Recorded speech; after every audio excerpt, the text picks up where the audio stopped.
the storm with your heart. Play the storm with your heart. And one time. What is good, YouTube? This your boy Aaron. It's Brian, the depressed Cowboys fan. And we are the Courtside View podcast, and we are back today, and we are reacting to week 1 of the NFL season. Just a bunch of just craziness transpired, so many storylines. And before we sort of react to all the games, I want to just talk about, I want to get something off my chest, but I'll let Brian do it first. It's a new segment. It's our rant segment to sort of express just all of our frustrations that we felt. You sure you want me to go first? Go ahead, man. I want you to go first. I am disgusted, repulsed by what I saw on Sunday night. My Cowboys went out there and dropped a measly 3 points. 3 points. 3 points. And then my quarterback got hurt. Out for 6 to 8 weeks. But Jerry Jones got on the radio the next day and said, we expect Dak to be back by in 4 weeks. No, Jerry. You know what? I'm gonna say this right here. I am sick and tired of the Dallas Cowboys. I'm tired of them. I can't take this anymore. Every single year, I'm done. I'm out the matrix. I gotta get out the matrix. I'm not falling for the shtick anymore. The mystique is gone, Jerry. You're losing the fan base. We are done. We're tired of hearing the same crap every year. Oh, yeah, we like our guys. No, we're done. We're done. People are done. They don't want to watch the team anymore. Every year, y'all come out here, y'all say this, then you put a trash product on the field, and then you blame the players for not performing. What? This is unacceptable. No one should be rooting for this product or be tuning in to watch the product on a week-to-week basis. You shouldn't show up to the games. You shouldn't buy the merch. You shouldn't even interact with them and engage with them on social media because they clearly don't care about winning football games. They care about the bottom line and getting money. And the fans, y'all irritate me the most because y'all are doing, the Joneses are like Geppetto and y'all just Pinocchioing it up. Y'all are doing exactly what they want you to do. Every year we see the same thing. It doesn't matter if we had Tony Romo, Dak. It doesn't matter if we had Aaron Rodgers. Shoot, Joe Montana could come out of retirement and revert to his prime form and nothing would change. Y'all don't understand. This team does not operate like how most teams operate. We are the only team that doesn't do anything to improve the team in the offseason, yet the fans will still blame the players for not performing. Where they do that at? Why are we blaming oh my gosh. Like, y'all won't learn. Y'all won't learn until Dak leaves, CD leaves, Micah leaves, Diggs leave, and then maybe the Joneses will finally realize that, dang, we really messed up. And you know what? I got a theory going on. I think they're trying to sabotage my quarterback. I'm seriously. Look what happened ever since they gave him that contract. The line has gotten worse. The receiver core has gotten worse. The offensive play calling became stagnant. They forced his running back to play even though he was injured, so he could foster the blame, right? And this year they did nothing to help them with the line. So when he got hurt, and then all throughout the summer, we've been here, well, we gave our quarterback $40 million. We can't really improve the roster. We had $20 million in cap space. What are you talking about? This literally is a sabotage job. I'm telling you, you do not be surprised if Dak is in Detroit in a couple years. Do not be surprised. Because it seems like they're trying to get him out of here before Jerry's son comes into the league. Grandson comes into the league. I'm telling you, don't be surprised. They're sabotaging this team. And Sean Payton ain't going to help. Jimmy Johnson wouldn't help if he was coaching. It doesn't matter who you put there because the philosophy is the same. They want to do things their way, and it's the only way. And if you're not with the program, they ship you out of here. Look what happened to Randy Gregory, Amari Cooper. It's literally decades of this going on, and the fans just don't get it. They don't get it. They will continue to blame the wrong people. Jerry and Steven is right there. So I don't want to hear about the Cowboys. I don't want to hear about their losses. I don't want to hear about if they won. I do not care. Hit me up when it's draft time. Then I'll care. Other than I don't care if Dak comes back and we run the table and win every single. I don't care. The only way you could get me back on board is if you win at least 2 playoff games. And we all know that ain't happening. I'm done. We on the Chiefs and the Ravens now. Wow. Chiefs and the Ravens. Oh. I got to root for my brothers, you know what I'm saying? Oh, by the way, the Patrick Mahomes MVP agenda is thriving right now. I'm just saying, indeed. Even though it's the Cardinals, he still, it is what it is. It's a football team. So I mean, we knew that, though. We knew he was him. Threw for 5 TDs. So, yeah, take that, all you Josh Allen MVP lovers. Yeah, very well said. We'll expand more, elaborate more on it when we get to that game. But now it's my turn. And there's 2 things that I want to sort of address. But the first one, I'm a Packer fan, so I got to talk about that. And, we knew that the Vikings were going to win the game. Ultimately, they won the game. I knew that the offense is going to be a work in progress. But one of the things that shocked me, perplexed me, was absolutely disgusting to see. I'm looking at Joe Barry. I'm looking at you, sir. Freddy Krueger looking motherfucker. I'm looking at you. What the hell was that defensive game plan? What, are you not watching the game? You're on the field, aren't you? On the sideline. Why is Preston Smith, why is Quay Walker guarding Justin freaking Jefferson? Why is he doing that? Oh, I don't want to hit it. We gave up 23. You're lucky you gave up 23. You're very lucky. You are so lucky the pass rush is that elite that they could bail you guys out. Because, you are so freaking lucky this is the first game. And this isn't like a division. This isn't for all the marbles for division. Because right now I am disgusted. This is an abomination of epic proportions that we watched last Sunday. How do you not put Jair Alexander, one of the 3 best corners in the NFL, on Justin Jefferson? Why don't you let him travel? I get it. You run mostly zone. How do I know this? Because I used to be a Washington fan, and you were the defensive coordinator for Washington, and then you put it with Green Bay, and it was successful kind of last year. Okay, then. But you have to make adjustments during the game. You can't just say, you know what? Hey, this is what we're gonna do.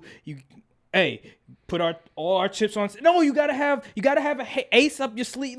You can't just sit by and not do anything. And Justin Jefferson had 2 touchdowns, had nearly 200 yards. Dude was out of his mind. And Jair Alexander, dude, what are you doing? He literally after the game, he was like, I wanted that challenge, but you got to ask the coaching staff about that. Yeah, it makes no sense.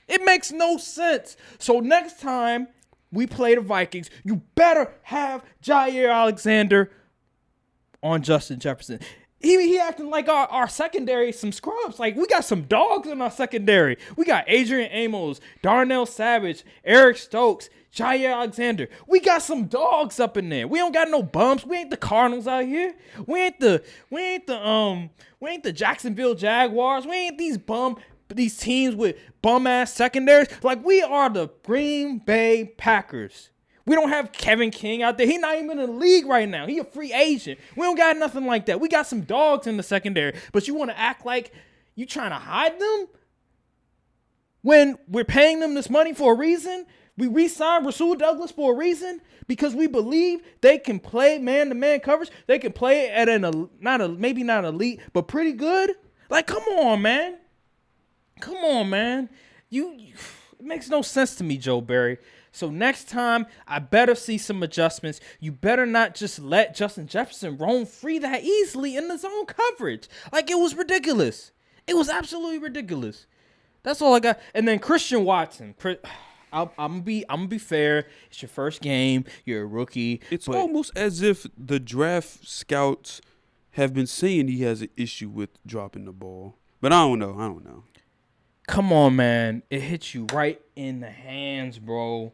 Now, I'm going to be fair, hey, Devontae Adams, when he came out, he was dropping passes as well. So you still have time to redeem yourself. It's only the first game. But come on, man. Forgetting your assignment during the game. Oh, man, I'm going to elaborate more. Sounds when like we get another receiver I know. Oh my God. I'll elaborate more when we, get to the game and break it down. But the second thing I want to talk about has to do with my fantasy team, okay? Damn it! Lovie Smith! What the hell was that? Damian Pierce, only 11 carries? Come on, man. I started him as my running back. 2, you said he's the clear RB1 on your squad. It didn't look that way. Rex Burkhead got more carries. Got targets, too. Come on, bruh. And then you're going to say, well, the game plan was supposed to give him, it was supposed to have him involved in it more. You're the head coach. You can make the decision. Why not giving the ball? Like, matter of fact, I have the quote right here. Oh my God, it's just frustrating me. Let me see. I couldn't imagine my team getting messed up and then fantasy selling me. Oh Lord. He said some of the other things we did in the game, looking on the offensive side of the football. I understand how many plays Damian Pierce played. Smith said the plan, of course, was for him to get more. Why didn't he get more? Y'all were up the entire game. Sure, the Colts came back, but y'all were still up. Like, maybe the reason the Colts came back is because you didn't use Damian Pierce. Maybe if you used Damian Pierce, y'all would have been up more. But no. Okay, he said, the plan, of course, was to get him more. You get into the game and situations make you go a little bit different direction. What different direction? Y'all were up. Just run the football with Damian Pierce. Why 11 carries, man? It makes no sense, bro. It's just, man. That's just frustrating me. Oh, my God. Like, dude, he's your RB1. You give him 11 carries? He's not Miles Sanders. Like, come on, man. He's not Zeke.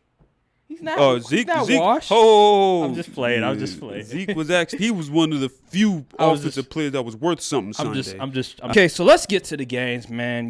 We doing all this raining and stuff, but let's finally get to our games, and let's start off with let's start off with the Cowboys game, because that's the number one. I feel like that's the number one headline with everything going on with Dak Prescott and also with just the coaching staff. So just talk about the Cowboys. You already went on your rant, but just elaborate more. I did predict no team was going to score 20. And you lost. You said you picked the Cowboys to beat the Bucks. Yeah, so silly mistake. I should have known better. And you were wearing a Dak jersey, so you might have jinxed him. Yeah, that thing is a curse. But all right. So let's start from the beginning. Beginning of the game, we was on offense. We was driving the ball. Zeke was eating. Dak was throwing the ball correct, and we had to settle for 3, but that's better than settling for nothing. So I was like, okay, maybe this game ain't bad. We got on the other end. We held the Bucks to 3. So I was like, okay, it was pretty much 0. And then after that, everything just went downhill. I don't know what the heck happened. Connor McGovern got hurt. Oh, also, Tyler Smith played pretty well at the left tackle spot. I apologize for what I said on draft Only night. giving up 2 rushes. I meant 2 pressures, so that's he pretty did give impressive. up a sack. Too. Yeah, but that sack was because of miscommunication. It wasn't because he got beat. But yeah, Kellen Moore. I don't know how many times I have to say this. This man he's not ready to be a coordinator in the NFL. Dude. He did it twice. We was driving well. This man called wide receiver reverses and all type of reverses and completely killed the drive. I was like, what is this dude doing? And the coaching staff said, oh, well, I ain't even going to do it. They said they're going to get Tony Pollard involved. Yeah, he was involved. In the blocking game. Oh, man. What in the world is going on here? Wait. He was doing good in blocking? I thought that was one of his. I was about to say. He wasn't. I was about to say. I don't care what PFF said about his blocking. Zeke should have been in the passing downs where we need a blocker. Why was Tony? Oh my goodness! And then our receivers couldn't get no separation. Oh! I got the stats right. I saved the tweet just for this. One of the interesting things is that coming out, Ezekiel Elliott, he was in Ohio State. He was a bell cow back, but one of the things that he also could do was catch the football as well. So it's weird that you don't see Zeke in more sort of like maybe Alvin Kamara role, maybe lesser, but some, one of those roles where he's catching passes, right? But he's not doing that. They're just having him as like a traditional running back. It just makes no sense. You want to know why? Because it's cowboy football. They don't believe in any other form of football except cowboy football. Archaic. So this the stat. Wondered about the Cowboys wide receiver separation Sunday and got help from the ESPN stats info. Among the 87 wide receivers with at least 3 targets before Monday, CeeDee Lamb ranked 69th, 2.11. Dennis Houston ranked 67th, 2.13. Noah Brown 31st, 3.36. Simi Fehoko 20th, 3.92. According to NFL Next Gen Stats. That's for separation. 69th in separation, CD? You got people calling you fraudulent on Twitter. They said this ain't the same guy that came out of Oklahoma. Who is this dude? Might be on the fraud watch list. The fantasy owners are very pissed. That's why I ain't draft him. I knew, hey, I wasn't sold, so. And this part, a lot of this goes to Kellen Moore. If you look at the film and see the kind of routes Kellen Moore was calling, it's a bunch of curls, routes that don't go beyond the sticks, nothing across the middle of the field. The Bucs literally said, we're going to drop back 8 in coverage and force you to call something up that's going to beat this coverage. We was running the ball. We had Zeke was averaging 5 yards a carry. And Kellen Moore said, okay, we're not going to run the ball anymore. What did Devin White say? They said, Devin White. He pretty much said he knew what they were going to do. Yeah, they said they weren't going to commit to the run game. And if they did, it was going to be quick game to set up some short routes, curls, and all type of stuff. They literally watched film from a year ago. And we did the exact same thing. So I don't want to hear about, we're a different team. No, you're the same team. The same, very same. Nothing's changed. Jason Garrett, disciple. Man, I tell you. Like, why? The Cowboys, man, y'all are funny. Because why? You fire Jason Garrett, but you're going to keep one of his guys on board? Like, why would you keep something that doesn't work? Something that is a recipe for a disaster? I just don't understand. Because they know they can control him. They know they can control him. Puppets. Yep. Y'all, all of them are on strings. When I watch the Cowboys from this, I'm only looking at defense. I don't care about the offense. The offense ain't worth 2 cents. Micah Parsons, he did the most he could, man. He had 2 sacks, had plenty of pressures. Trayvon even played pretty well besides that touchdown he gave up. But, I mean, what DB is guarding that? Let's be for real. Anthony Brown still getting cooked. All camp. Anthony Brown, he's been having a great camp. Where was that in the game? Yeah. It was just bad. Run defense still looked trash. Leonard Fournette looked like he was still on the Jacksonville Jaguars. Shit, so. He looked like playoff Lenny, championship game Lenny. That's what he looked like. I'm just like, yeah, it's a bad. Will Anderson is on the way to the Cowboys. Will Anderson, okay, we'll have to see about that. But yeah, y'all have a long season ahead because Dak has, what is his finger? Is his hand or something? It's his thumb. His thumb. Man, good luck to that. The damage control that they're doing is disgusting. And Jerry was like, he talked to the medical people, and he was like, there's a chance he could come back in 4 weeks. Like, come on now, Jerry. First he said, it's a significant injury. He'll be out for several weeks. Then the report came out 6 to 8 weeks. Then Jerry started panicking and said, got on the radio next day, we think he can be back by week 4. No, he won't. He's trying to He's trying to not get people to quit on the team. Yeah, trying to sell tickets, trying to get people to watch the game still, and be in the news, and also trying to put things in fans' heads that they can still believe that there is a chance. Ain't no belief. And first, I got one more thing to say about CD. For a number one wide receiver, you have some terrible body language. Like he dropped the catch and immediately started pouting. Catch the ball. What are you pouting for? Get your butt back in the huddle and get ready for the next play. Like, I don't understand. Like, this dude, like, he has a little bit of Amari Cooper in him. He don't got that dog. Ooh, he don't got that dog in him. Oh man. CD, where's the dog? But I was the one that said I'm not sold, and Jalen was looking at me like I'm crazy. Y'all were like, man, come on, bro. Like, y'all always gotta hit him with crazy. The mean. Where the dog go? Yeah, where the dog at, man? You're supposed to be out here. You're supposed to be one of the best wide receivers in the league, but you're not. You're top 15 maybe. Still suffering from Maybe drops. top 20. Still not running the correct routes. I'm like, dude, what do you do when you're not in practice? Vibing. Like, do you study the playbook? You and your man Kyler got the same. Y'all don't be looking at the film in the playbooks. It's an Oklahoma thing. It's an Oklahoma thing. You know, unless you're Joe Mixon, of course. But anywho, yeah, man, that Cowboys game. We need to stop giving people 88 and they ain't did nothing to earn it. Yeah, it's gonna be a long year for you guys, man. Michael Parsons, him just being devastated after the game, ghosting, skipping Shannon when he promised that he was gonna go there every Tuesday. I don't know why he would agree with that, because we all knew that the Cowboys weren't gonna have a great year. So why would you do something like that? Granted, listen, he is 23 years old, but still, you gave him your word. That's kind of messed up. It's hilarious though, for my sake. It's entertaining.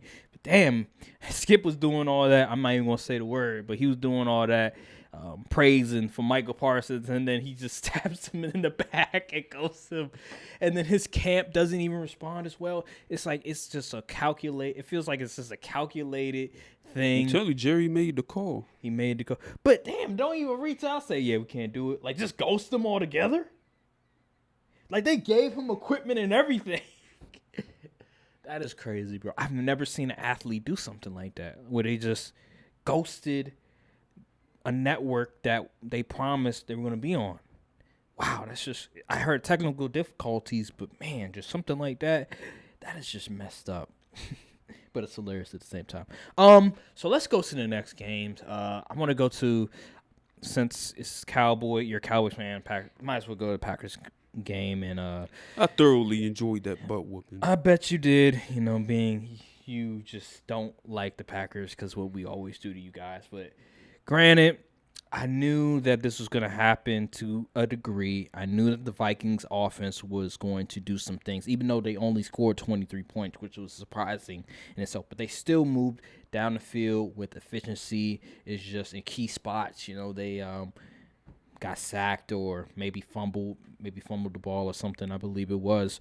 So they were still efficient. And the Packers defense, again, I believe it's going to be elite. I think the Packers defense is going to be one of the best defenses in the NFL. So them only scoring 23 points in the grand scheme of things is, I wouldn't say it's a disappointment, because it is a Packers defense that has so many good pieces. But when it comes to the Packers defense and just their game plan, going just full-on zone coverage, I think it was a mistake in that not having Jair Alexander going one-on-one with Justin Jefferson.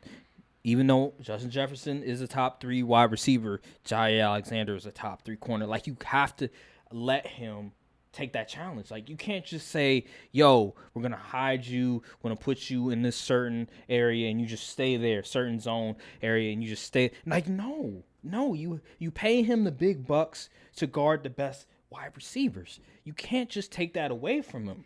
Like, he's a competitor. Like, where's your competitive fervor? Like, come on, man. It makes no sense. So, and then the offense. Again, no Elton Jenkins, no Bakhtiari. So your left tackle. I thought Bakhtiari came back. Nope. He's still recovering, but he's on his way. Like, he's close. Elton Jenkins. So you have your 2 best, your all-pro offensive linemen out. And then you have no Alan Lazard as well. Your tight end is just coming back from ACL, so he's still rusty. And then you have rookies. Recipe for a disaster. And then Aaron Rodgers. We all know Aaron Rodgers. He's not the best leader. I wouldn't even call him a leader. So, yeah, it's going to be problematic. Aaron Jones, Aaron Dillon, they did their thing. But you need more than just Aaron Jones and A.J. Dillon if you're going to beat a higher power offense, a really good team like the Vikings. So I just think that the Packers offense, defense, they just need to get the chemistry, get the schematics together, and I believe when they play the Chicago Bears, they'll get things done. They'll be good. How did you feel about the game? I thoroughly enjoyed it, seeing Justin Jefferson cook the Vikings team single-handedly, especially in the first half. Yeah. But, I wasn't seeing much of anything from the Packers, really. Seemed like Aaron Rodgers was just kind of just like, I don't even think he believed they could win the game. I think he was frustrated. You could definitely tell. He was rolling his eyes.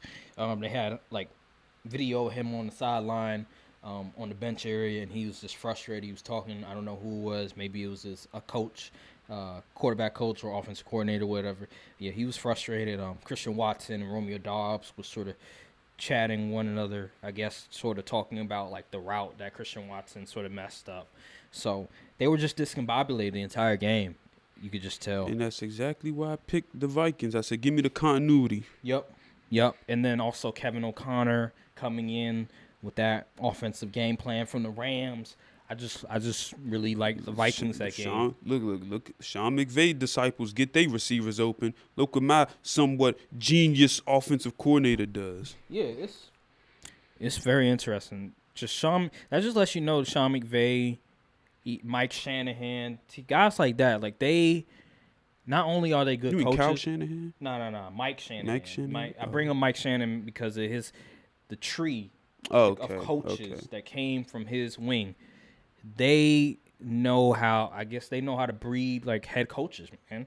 Like when Mike Shanahan, Kyle Shanahan, Sean McVay, Matt LaFleur, and then a couple other head coaches as well. And then with Sean McVay, you had, I think, Zach Taylor from the Bengals, I believe that's his name is. And then I forgot who else, Kevin O'Connor. So, yeah, they know how to, not only are they great head coaches, but they also breed head coaches as well. So that just, yeah, shout out to Sean McVay and Kevin O'Connor. And he was, funny thing enough, he was on the Commanders a long time ago, but Commanders want to be Commanders. You know, they're dysfunctional. Can't keep competent head coaching, competent assistant coaches. And they had Jay Gruden. It's crazy, man. They had Jay Gruden, and they could have just signed Sean McVay. But hey, that's I don't even want to go down the road. Let's go to the next game, and let's see. Let's go to the Bengals and the Steelers game. This is a game we got wrong, and I was surprised. One of the glaring things that we both probably witnessed was Joe Burrow. Oh my God. Talk about. Didn't I tried to tell y'all about Joe Burrow, but no, I was a hater. He made the Super Bowl. Yeah, because you weren't a believer that he was top 5 and that he wasn't better than Lamar Jackson. And I agree with you. I thought that Lamar was better. But I think that Joe Burrow definitely, it is the first game. Let's get that out of the way. But wow, how did you look that bad? Like, how many interceptions did he throw? Like 3 or 4? Three interceptions. 3 interceptions. Oh, my gosh. At home, first week of the season, you had T. Higgins, you have Jamar Chase, you have Joe Mixon. What was so perplexing to me is that if your quarterback is struggling, run the ball more. Well, they were running the ball, but not like he took so many risks that he didn't need to take. It was so just astonishing to me. Like, I couldn't believe what I was watching. And the Steelers, Steelers had the game of their life defensively. Yeah. Unfortunately, T.J. Watt got hurt. He's going to be out for, I don't know how many. It's a few weeks. Yeah, probably like 6 to 8 weeks, something like that. Fortunately, he doesn't need surgery. I believe it's on a shoulder, I believe. No, his pec. His pec, excuse me, on his pec. He thought he tore it, but no. Yeah, so that's a good sign. But yeah, man, this was a game that the Bengals should have won. Like, seriously. Like, especially after they came back. And then the kicker, man. Like, what's up with these kickers? McPherson, y'all was praising that man in the playoffs last year. Now he came out, played trash. It reminds the kickers, oh my God, that was some of the worst kicking that whole Sunday. I was like, oh Lord. It reminds me of last year, Green Bay versus Cincinnati, when he was stinking up the joint last year. And people were like, give him some time, it's a mistake. No, it wasn't, bro. No, this is who he is. And he blew the game. He blew it. But it wasn't all on him. Now, Jamar Chase. He's him. Jamar Chase is that guy. And all the people that drafted Jamar Chase in the first round, I'm not a guy that would have drafted him, but now I'm like, okay, you were good. You were right. Draft Jamar Chase in the first round. Because this guy right here, man, he's making the case to be top 3. He's not top 3, but he's trying to make a case. Why are you making that face? Dude is nasty, bro. What are you talking about? He's nowhere near being as good as Jefferson, Cup, and sure? Adam. And no, he's not yet. That first week? That first week he was not yet. Okay. Hey, man. So if he gets like 1,600 yards and like 10 touchdowns, you can't put him top 3? It depends. It depends what the other receivers do. Okay. We're going to talk about that down the road, but we'll get to that later. But yeah, just overall, the Bengals and the Steelers game, it was crazy. Watching on Red Zone, couldn't believe what was transpiring. NFL Red Zone is so clutch. Oh my God, I hate DirecTV. I'm glad this is the last year of DirecTV because, come on, man, we in the streaming era. Like, what the hell are we doing with NFL Sunday Ticket on DirecTV? Like, come on now, put it on a streaming service. Put it on Amazon or something, or I don't know, but put it on some streaming service instead of a cable service. Like, come on now, nobody trying to buy that. And then I'm hearing problems about the service, people not being able to get onto it, But I don't want to go. I don't want to deter from that. The NFL task force was out in the early games for them streams was getting cooked. Yeah, but I found some ones that's good. I ain't giving the sauce though. Yeah. Obviously, we don't want to snitch out here. But yeah. So the next game, let's talk about the 49ers and Bears. Oh, I was completely wrong about how that went. that as well. My guy Justin Fields. You already know he ain't have a great game, but he did enough to win. So I would say he did have a great game. Wasn't he like 19 for like 40 on throws? I don't know. I can't tell you definitively. But what I will say is that I believe he did have a great game, and I'll tell you why. With the parts that he had with him, even though his line actually held up pretty well, but all things considering. With all of the things that he had to overcome, right? The line. The receiver, not having any like top-notch receiver, respectable receivers besides Darnell Mooney. He barely threw to Darnell Mooney. That's an interesting thing. And he was still able to figure out a way to get the offense to thrive. And just a lot of the things that I think it may have been like 2 plays. He had to like go off script for a lot of the times. And that's what he's going to have to do. Because your offensive line, your weapons are not that great. And I like some of the things that the Bears did. Because what you don't want Justin Fields to do is just to stay in the pocket, go through like 4 or 5 step drops. Because you're allowing the pass rush to get to Justin Fields since your offensive line is not really good. What you want to do is move him out, bootlegs, read options, stuff like that. Misdirection, play actions, right? Yeah. Justin Fields, I thought he had a great game for just the things that he had to overcome. Although he threw an interception, although he only had 2 touchdowns and like less than 200 yards, but he overcame just all the dysfunction that was on the team, and I thought that he did good. How did you feel about the game? I didn't see too much. I was focused on like the Commanders game and the Eagles game. Yeah. So I didn't really get to see much of it, really at all. But the weather, listen, football weather is completely overrated. Please put domes or retractable roofs on every stadium. Like, good grief. There's no reason weather should be that much of an advantage or disadvantage. That's not a good product. Who wants to see that? Yeah, that field was terrible, man. It was wet all over. They literally could slide from the 10-yard line to the end zone if they wanted it. It was crazy. Yeah. And 49, Trey Lance. Woo! Let's talk about it. Trey Lance. God bless you, bro. God bless you. I'm not gonna say you a good dude. You were a good dude, but what I will say, that was not a good showing. What I will say is that let's get this out the way. Elijah Mitchell got hurt. Yeah, he did. Offensive line is not the greatest. They lost some pieces, and George Kittle didn't play. So let's say that first. But you still had pieces, man. You still had Debo. You still had Ayuk. You had Ayuk. You had Jeff Wilson, who's a competent running back as well. So come on now. And then it's the Bears. Like, come on. They're supposed to be one of the worst teams in the league.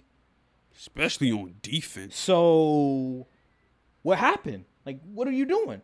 He just looked out of sorts. He looked like he wasn't, like, prepared. So I think the weather played a part in it. It was very slippery. It wasn't ideal conditions.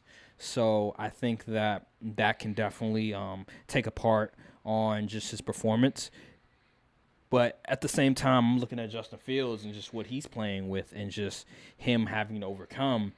And they were on the same field. They had the same conditions. But Justin Fields was able to play well. He was able to win the game when it mattered most. And Trey Lance, he folded. He just did. He was inaccurate. He just, when it came to his pocket awareness, it wasn't there. So the things that I pointed out in the preseason are manifesting itself in the regular season.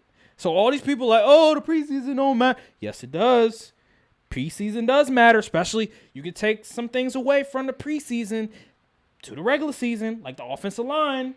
Trey Lance struggling against the Texans of all teams in the preseason. So, yeah, this is going to be a work in progress. Colin Cowherd, he said that, you know what, maybe he's not going – maybe – you should do a more run-heavy style offense. And I'm like, I don't know. I don't know about that. I don't know. But he is athletic. He can run. So, yeah. How did you feel about Trey Lance, man? Well, like I said, I ain't really see much of the game. Oh, yeah. You weren't on Red Zone? I didn't. I wasn't, but like I was trying to flip through so many tabs. I was more focused on the division games. See, I had like the Red Zone on my laptop. I had the Commanders game on my TV.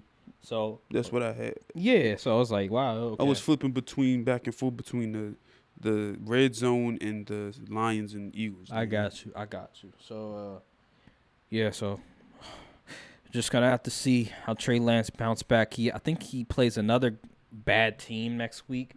I think it's the Seahawks. So they ain't look that bad yesterday. Man, it's Monday. It's week 1. Like I said, Broncos ain't no things chumps. happen. Yeah, they aren't no chumps, but it's week 1. Come on now. And it's Russell. They're playing Russell Wilson. They're going to be fired up. They're going to be motivated. So, matter of fact, we could talk about that right now. Monday Night Football, and we had the Broncos and we had the Seahawks.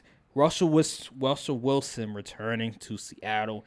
And they were booing him. I was like, yeah, that was weird. I was like, wow, he gave y'all a Super Bowl, made the playoffs so many times for you guys, carried that franchise when they had a bad O-line, when the receivers were mediocre and all you had was Doug Baldwin. Like, this is what we doing? So, yeah, that was very glaring to me. Just let you know that regardless of what you do for a franchise, they're going to always boo you, even if you, especially if you ask for a trade. But if you give them your all, it doesn't matter. You ask for a trade.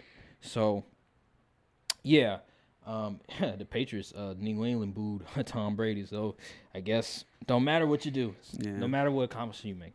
Yeah, one of the glaring things that everybody saw, Nathaniel Hackett, the head coach of the Denver Broncos. What the hell were you thinking, sir? He used to be on the Packers. I think he was either the offense coordinator or the quarterback coach for the Packers. So, yeah, bad look. What? You had 3 timeouts. You have Russell Wilson.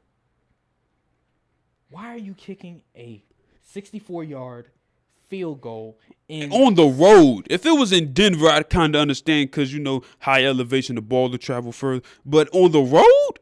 Damn, I don't know who had Geno Smith and who had Russell Wilson. Y'all acting like Russell Wilson was Geno Smith. Like, come on, man. Geno Smith hooped on. He did. He looked like a top 10 QB. Nah, I wouldn't go that far, but he looked good. Yeah, he looked serviceable. Yeah. He looked like a starter. But yeah, man, 4th and 5, you have Russell Wilson. You have Jerry Jeudy. You have Courtland Sutton. Give Russell Wilson a chance. And then they wasted like 30 seconds off the clock with less than a minute just to call a timeout. Did you see that video of it was Peyton Manning? On a minute, yeah. He kick like, what? He was like, let's talk about this. You know, I want to call a timeout. Let's talk about this. And then he was like, they're going to kick it. Shannon Sharp said, kick what? Kick what? Yeah, they made no. Like, you burn on it. I will still go for it. You have 2 timeouts. Like, okay. Oh, because, you know, like, there's you're not going to be able to get the ball back anyway, regardless if you don't make the fourth down. So you might as well go for it. You have nothing to lose. So that was just glaring. And Russell Wilson, maybe it was just the jitters, being back and everything. He was nervous. But the first half, he was not it. Yeah. Second half, he got better. He looked okay. Jerry Jeudy, Courtland Sutton. But first of all, I didn't know. I was like, damn, where's Jerry Jeudy? I forgot he was on the field. Still dropping the ball. Until he made that reception. Yeah. He got that 63-yard touchdown reception. That. I was like, damn, Jerry Jeudy's on. He's still, he's playing tonight. Like, I knew Courtland Sutton was playing because of fantasy, and people were like, oh, yeah, Russell Wilson need to connect with Courtland Sutton. But Jerry Jeudy, I was like, damn, ain't he supposed to be the guy? But he did start getting cooking, though. He did. Got drafted before CD. Yeah. And Jettas. Yeah, he might, like you said with CD, he don't got that dog. Yeah, I don't know. I don't know what's up with dude. Yeah, because he's supposed to be like, you look at him and you supposed to be a route technician, creating all type of separation. Yeah, because people comparing him like Devontae Adams, comparing him to like these receivers that are just route technicians, like all-time great receivers, and he come in the league and you're just like, when are we going to stop overrating Bama receivers? Jalen Waddle's pretty good. Devonta Smith had 0 catches, I think, Sunday. Yeah, and Jeff Okudah was guarding him. Not a good look. had that man in the prison set. But AJ was beasting, though. AJ was going crazy. Yeah. So maybe they said, forget it. We're just going to throw it to him. But, just back to the Seahawks and the Broncos game. I was very impressed with the Seahawks and just their ability. Yeah, they played pretty well. To just not only convert, but also keep Russell Wilson at bay and that offense at bay. Because Courtland Sutton, he wasn't going off. Jerry Jeudy, besides that one reception, maybe I think he had like a couple other receptions as well, but he was relatively quiet for the most part. He wasn't going off like too crazy. So yeah, they did their thing. They won the game, and just the players just trolling Russ. All of the backlash on Twitter, it's just hilarious. Like, what did Russ do to y'all, man? What did he do? Like, he's just I think I did hear though that he's a snitch. A snitch, and that's why the Legion of Boom got all messed up. What he snitch? They say he was like he one of them types, Oh. He one of the remind the teacher we got homework type dudes in the locker he's a room. square. Yeah. Like what what's his name said on I Am Athlete. Channing. Yeah, Channing Crowder. Yeah. He said he's a square.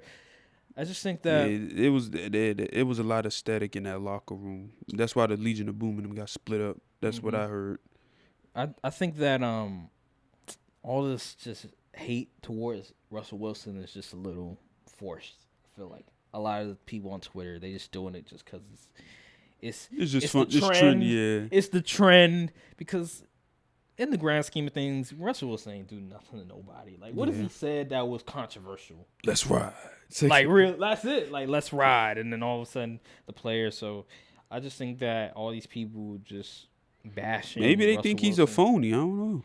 Yeah, because I remember. Maybe he puts on a persona, and I remember there was a quote or article where he he talked about how I think he may have been a bully when he was in school or something. Like, he wasn't this sort of nice guy. But then all of a sudden he had an epiphany, I guess, and he changed. I remember Jalen, he showed the article, whatever. I remember they were talking about maybe I think it was where it may have been because of Channing Crowder's quote where he was like a square or something like that. Oh, he's this nice guy, and there was like this article, whatever. But I wish I had it on me. But yeah, something like that. So, and then also like I think First Take, I think Stephen A. and them also said that. Some of the Legion of Boom don't think he's authentic at all. Don't believe that that's right. What he's like portraying is his real self. And say what you want to say. At the end of the day, he hasn't done anything controversial. He hasn't been, besides the whole contract issue and the whole trade thing, he hasn't really been in the news for anything that you could just say that was bad, right? He's not Deshaun Watson. He's not Big Ben, right? So yeah, that's just. Let's go to the next game and let's talk about that Saints and Falcons game. That was a crazy game too. That was a really crazy game. What the heck did the Falcons do? Yeah, so like they were up in the game, I believe. Yeah, they was doing, up multiple It touchdowns. was the same, bro. It was like 3 or 4 games where it was just like they were up and they just let the lead like just go, right? It was the Texans game, it was the Atlanta Falcons game, it was the not Cincinnati. Well, the Steelers were up. They kind of blew the lead that game, and I think it was like another game like the Jags was up. Yeah, the Jags as well. So it was just Commanders were up too. Yeah, so it was just a lot of like games where teams would just give up leads. But yeah, so the Falcons game, that was interesting. And AJ Terrell, he was getting his ass cooked. I tried to tell y'all, watch what happened when he has to guard real wide receiver one. Bro, Chris Olave had that man in a torture rack. Chris Olave, for real? Yes. Like he was getting open consistently. That's my guy on my fantasy team. I told y'all the jig was up on AJ Terrell. Man. We ain't gonna talk about that dude that's consistent CB1 in LA though. We're gonna get to him in a little bit. Yeah, we'll get to him later. We probably should have started since that was the first game of the season. We Yeah, probably but should've started. the headlines, what people really want to listen to, and the game happened on Thursday, so we'll get to that a little later. But yeah, AJ Terrell, yeah, maybe the players are right, not ranking him top 100 because Michael Thomas. They don't respect this game. They don't respect it. Yeah, because Michael Thomas, he came back after a 2-year absence, Smoking, cooking this man, like had 2 touchdowns. On AJ Terrell, like it wasn't like it was another corner. No, it was AJ Terrell being. Granted, AJ was in position to make a play, but stuff just happens. Yeah, man. But hey, 2 Trayvon touchdowns? Diggs don't get the benefit of the doubt though, so we ain't giving 2 it to him. touchdowns though. 2 touchdowns on him. Like that's not good. So yeah, Jameis Winston, he was looking. He was looking terrible in the beginning. But then that fourth quarter came, different beast, different animal. Dude started completing passes, came in the clutch. No Alvin Kamara sighting. That was very interesting. No Alvin Kamara. I was definitely surprised about that, considering he can also catch the ball as well. They put him in pass down situations. They were down, so that makes a lot of sense. So, yeah, that was interesting. But yeah, just seeing Michael Thomas just come back to form, it was definitely a good thing to see, especially since he's been out for 2 years. You want to see something? Yeah. Come on, man. Dude's been yapping on Twitter. Back it up. Play the game. Play good. So, yeah, he played well. Chris Olave, I'm a believer. Hopefully he can improve so he can help my fantasy team. And, yeah, that's pretty much the basis. Drake London, I was impressed. I was very impressed. I forgot who was – Marshawn Lattimore. That dude is – man, he is legit. Because I think he guarded Kyle Pitts and Drake London, only gave up like 1 reception, I believe it was. Dude is just, he's that guy. Like, he's one of the best cornerbacks in the NFL. But Drake London still did his thing, though. He was, in my opinion, I believe he's going to be the Rookie of the Year. Yeah, probably. Yeah, because people are saying Jahan Dotson. I'm sorry. No. Jahan Dotson went crazy, though. He did go crazy, but I just think that Drake London, he's the wide receiver 1. Like, there's not another receiver that's above him. Like, he's number 1 priority. Him and Kyle Pitts are the 2, like, guys on that offense, and he's a rookie. So, Drake London is going to get the ball more, and I expect him to do some good things. I expect him to get 1,000 yards this year. And Marcus Mariota, I mean, he wasn't too bad as well. But overall, I don't see the Falcons really doing anything. When do we stop? When is the jig? When do we say enough is enough on the Kyle Pitts train? I know he plays for the Falcons. They're sorry, but like Drake London was getting his. See, the thing with Kyle Pitts is that the players like heavily respect Kyle Pitts, his ability. But the thing is that the production ain't matching. The production is not matching the hearsay. What people are saying about him. Like, sure, last year I believe he had 1,000 yards, right? But the touchdowns. He didn't have a single touchdown. As a tight end, you need to have. And you're 6'5" and you run like a 4.3. You need to have at least 5 touchdowns, bro. Like, come on now. You can't give me 5 touchdowns. Like, did he? I don't even think he had a touchdown last year. He didn't. That's For a guy that had 1,000 yards, you had 0 touchdowns. That's alarming. He's getting the Julio treatment. That's what Julio had to deal with. Now Kyle Pitts gonna have to deal with it as well. You need to get more than just 5 touchdowns. Maybe it's scheme. Maybe it's the scheme that could be possible. But come on, man. If you want to be that guy, if people are proclaiming you as this top 5 tight end, one of the next up, you gotta produce. You see Travis Kelce, you see George Kittle. Those guys are getting touchdowns. Those guys are great blockers. Mark not Andrews. Travis Kelce, but George Kittle. Yeah, Mark Andrews. Those guys are elite at what they do because they can not only get the yardage, but they can get the touchdowns as well. So, yeah, Kyle Pitts. I still give him some time. Would you put him on the fraud watch list? No. Okay. I think he's good. I just want people to properly rate players instead of rating what they could be. Okay. Yeah, I understand. The next game I want to talk about. Let's talk about the NFC East game since we already talked about. Yeah. Let's let's start with the Giants. The Giants, the Titans. Oh boy. You called it. You said this is a game that the Titans could lose. Yep. I'm telling you, the Titans just kicker. Whew. The kicker, man. Another kicker blowing the game. They had the game right there, but it is what it is, you know. Mike Vrabel did some stupid stuff, but I can't really remember what exactly he did. Yeah, I can't tell you either. I think he like wasted a time. He did something stupid. I was like, what is he doing? And it was just bad. And I was like, they're gonna lose because of that. And yeah, it was just bad. Saquon Barkley looked like how we should have been looking for the past few years. So hey, salute. If he continues to play like that, he'll easily I think he is the best running back in the NFC East. But that ain't saying much. That's not saying much. But yeah, the Giants played pretty well. Yeah, they did. I think the number one thing that you could sort of look forward to as a Giants fan, whoever is a Giants fan, the run game, yeah. Saquon Barkley, because Saquon Barkley getting back to form. Just look at Daniel Jones. Just look how well he played because of Saquon Barkley's ability to run the football. I haven't seen Daniel Jones play that well since the first game he's ever played. Dude has been an abomination, an eyesore. Dude has been awful. But now that you have Saquon Barkley back to form, back to his original Rookie of the Year self, the Giants, I'm not going to say they're going to do much because they're still a sorry team. But you got a little future, you know what I'm saying? What's interesting is Kadarius Toney. The dude is he had one catch. I thought he had a few catches. I know he had he played he only had 5 snaps or something. Okay. Something in that range. Oh, he only had one catch for 11 yards and they took him out for the rest of the game.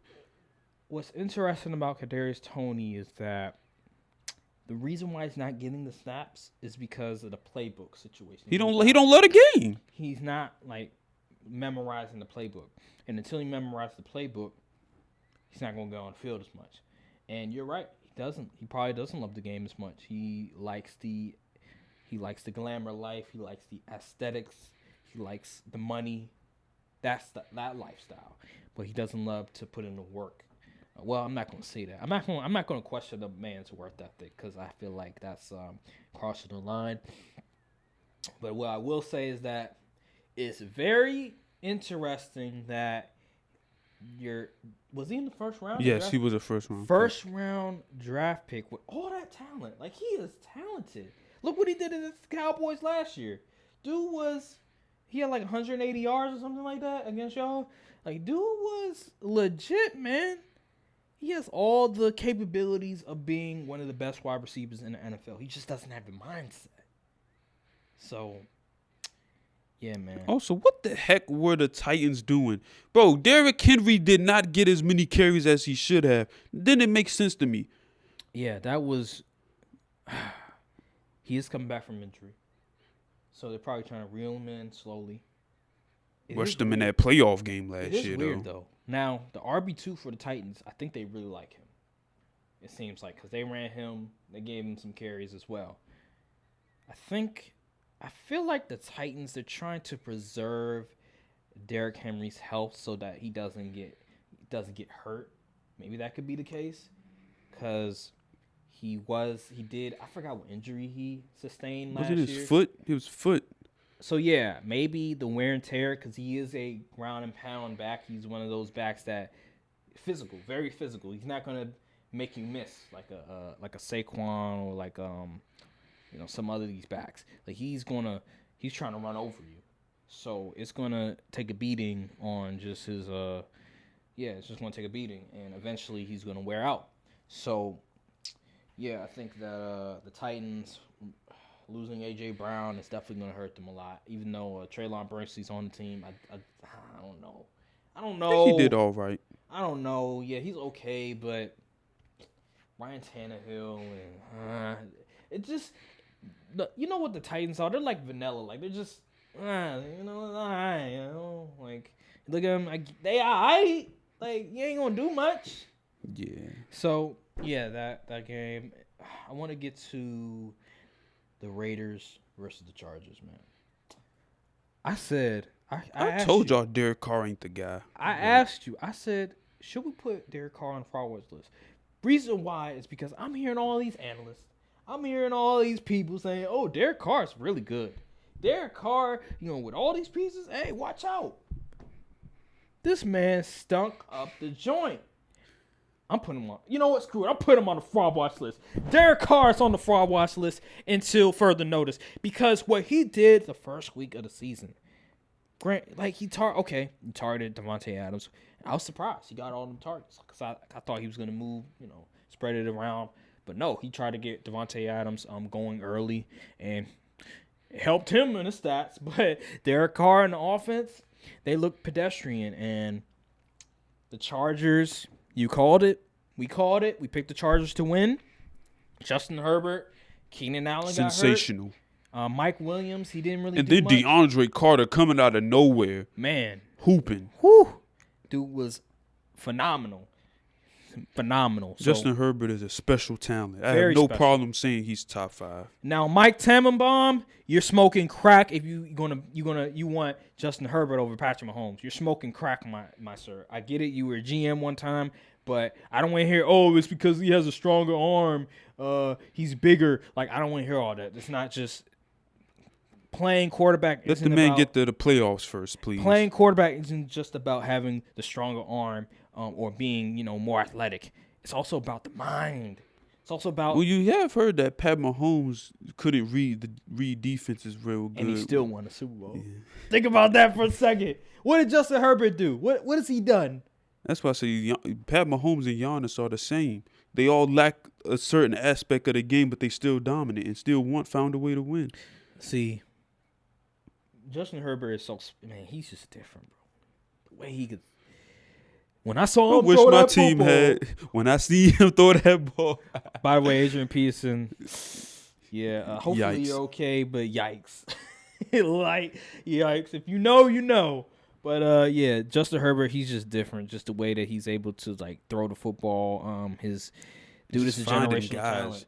Just the way that he was used in Oregon and just the way that he's used on the Chargers, it's just amazing to watch because I never saw that in him. I've never saw. Had to overcome Brandon Staley's foolishness. Dog, Brandon Staley ran a QB sneak on 4th and 1 at their own, at the 50-yard line. And I was like, and it was the longest yard ever. I was like, dude, this dude is going to cost them a playoff game. I'm telling you. Yeah, Brandon Staley. That's why I didn't pick them to win the division because off their head coach alone. I'm just not a believer. And also Justin Herbert, I need to see him in big games come through in the clutch. So, Justin Herbert is that guy. Hopefully he can continue to thrive and we can see Thursday night. We're going to see it Thursday night tomorrow. So, hey, we're going to make our picks, by the way, later on. So just wait. And, how did you feel about Patrick Mahomes, man? Not Patrick Mahomes. How did you feel about Devontae Adams, man? He was cooking. He was going crazy. I ain't going to lie. Yeah, you can't really stop him. He going to get his regard. That one route he ran, that thing was dirty. It was nasty. But ultimately, they couldn't get the job done. The Raiders, Derek Carr carred it up. What did I tell you about the head coach of the Raiders, man? Josh. What did I tell you? I was like, he wasn't good with Denver, and okay, he's offensive mind, but he's from New England, man. You can't trust this New England coaches unless he's Brian Flores. But even Brian Flores, he lost. He didn't have a winning. I don't think he had a winning record overall though. But he's okay, but he's not. He doesn't have a head coaching job anymore. Besides him, Bill O'Brien, like these Patriot head coaches, you can't really trust that much. And I was looking at Josh McDaniels, and I'm like, okay, I have to see. I have to see this because I'm not sold. So yeah, right now the Raiders. That Chargers defense really stepped up over the offseason. Khalil Mack, 3 sacks. I forgot how many tackles and like pressures he had, but he had 3 sacks. I think he had a forced fumble as well. Dude, See what turn happens back when you the clock. when you get to a good situation? Absolutely, it's so funny because They didn't even have J.C. Jackson, bro. Nah, you know what it is? Like when Khalil Mack has talent around him, like actual talent, dude is a force to be reckoned with. Like remember when he first got traded to the Bears, and this is when the He Bears was going actually, crazy. Yes, the first game against Aaron Rodgers and them, bruh. People are like, damn, is he an MVP candidate? Is he a Defensive Player of the Year candidate? But yeah, man, just put talent around Khalil Mack, dude is gonna ball out, and that's what he did the first game. So yeah, Defense had Derek Carr flustered. Raiders almost won the game, but Derek Carr is just not him. He's just not that guy. Couldn't make a play when it counted. Yep. So so let's go to another AFC West sort of The team. Chiefs game? The Chiefs and the Cardinals. Now, I knew they was going to wax him. we don't really I need to was say not much, concerned at but all. The Patrick Mahomes MVP agenda is thriving for us right now. We picked Patrick Mahomes, and so yeah, man, the Chiefs. I was like, damn. I was looking at it, it's like, chill, bro. Like y'all won. Like y'all just gonna do this to the Cardinals like this? Like does it? Like I get it. Like they waved the white flag. Like you don't have to keep doing this. They just kept coming back and back and back and back. That's what winning teams do. I'm just like, damn. That's what I like about the Chiefs.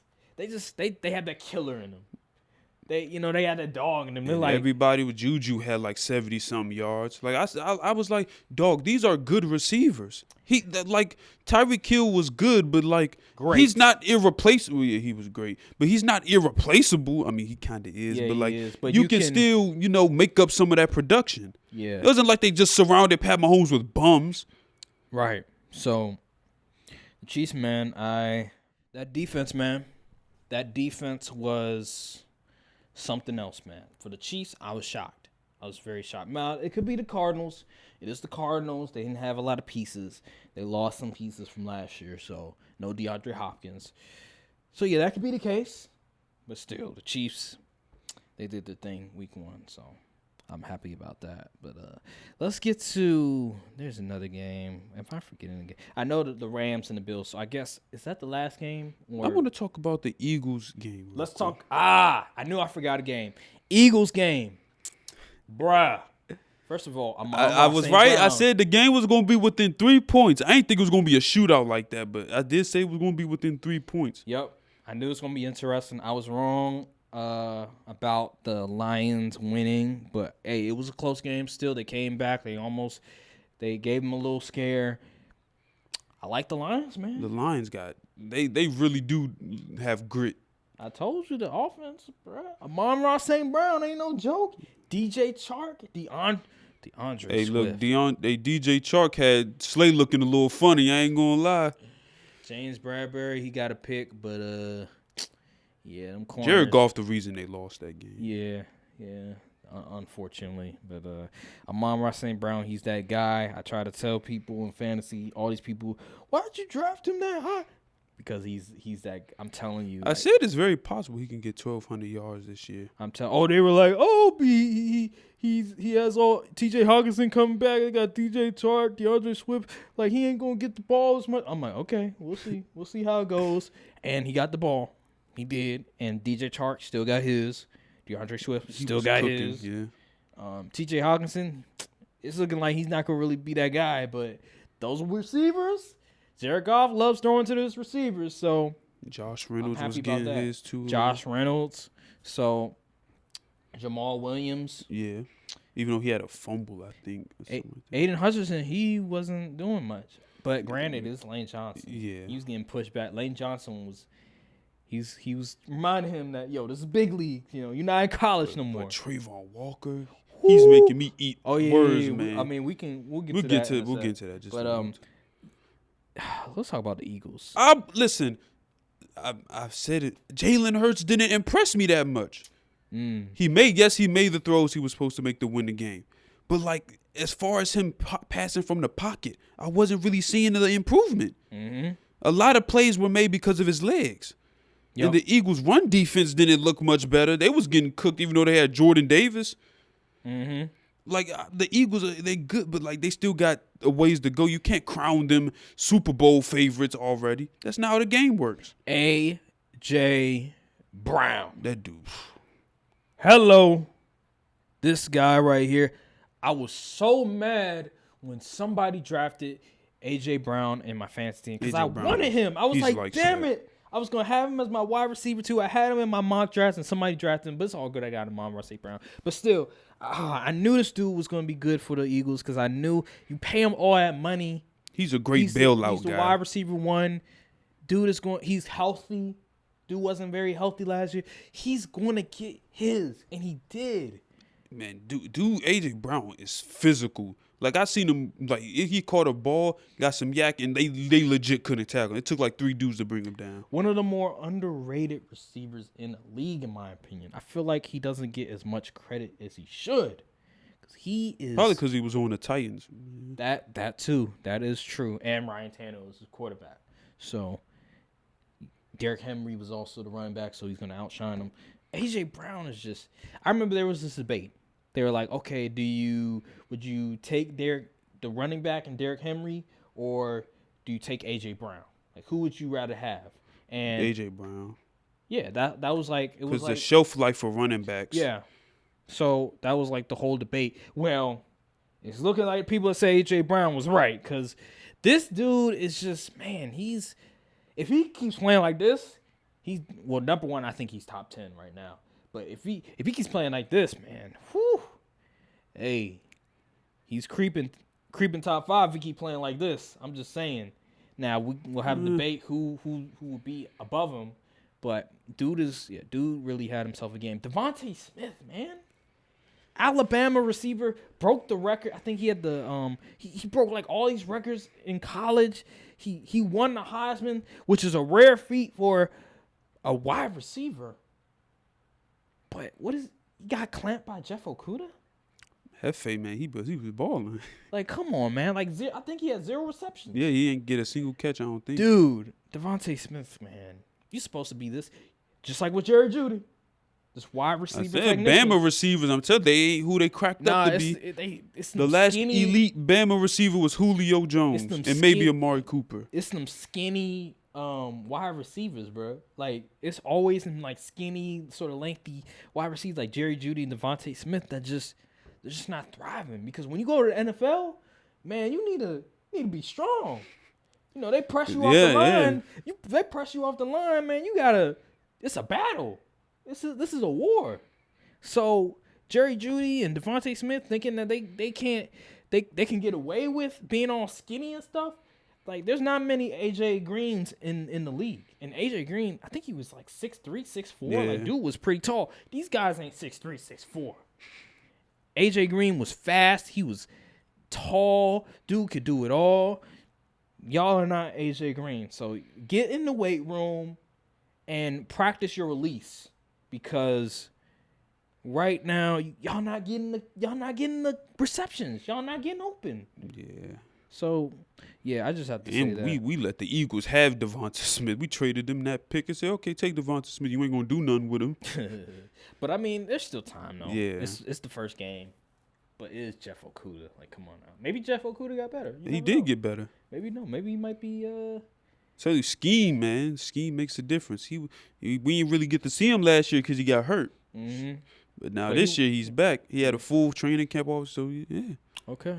Well, and he's been getting better. You know, he got to check Amon-Ra in practice. You know, iron sharpen iron. So yeah, that's a hell of a assignment to do. So Yeah, Jeff Okuda, shout out to you, man. Ohio State alum. Talk about Trayvon Walker. Trayvon. That dude is Walker. legit. Maybe he did deserve that number 1. Maybe I was wrong. I might have been wrong. Because if he plays like this, he's going to be easily defensive rookie of the year. This is why scouts, NFL scouts, are paid the big bucks. Because I did not see this in Georgia. He wasn't the guy that I saw pop out of my screen. It was Nakobe Dean. It was other guys. It was not Trayvon Walker. When he got pick number, I was like, who the hell is this guy? I knew who he was. I just didn't think he was better than Hutch. So, yeah, Trayvon Walker, man, he is the goods. And then some.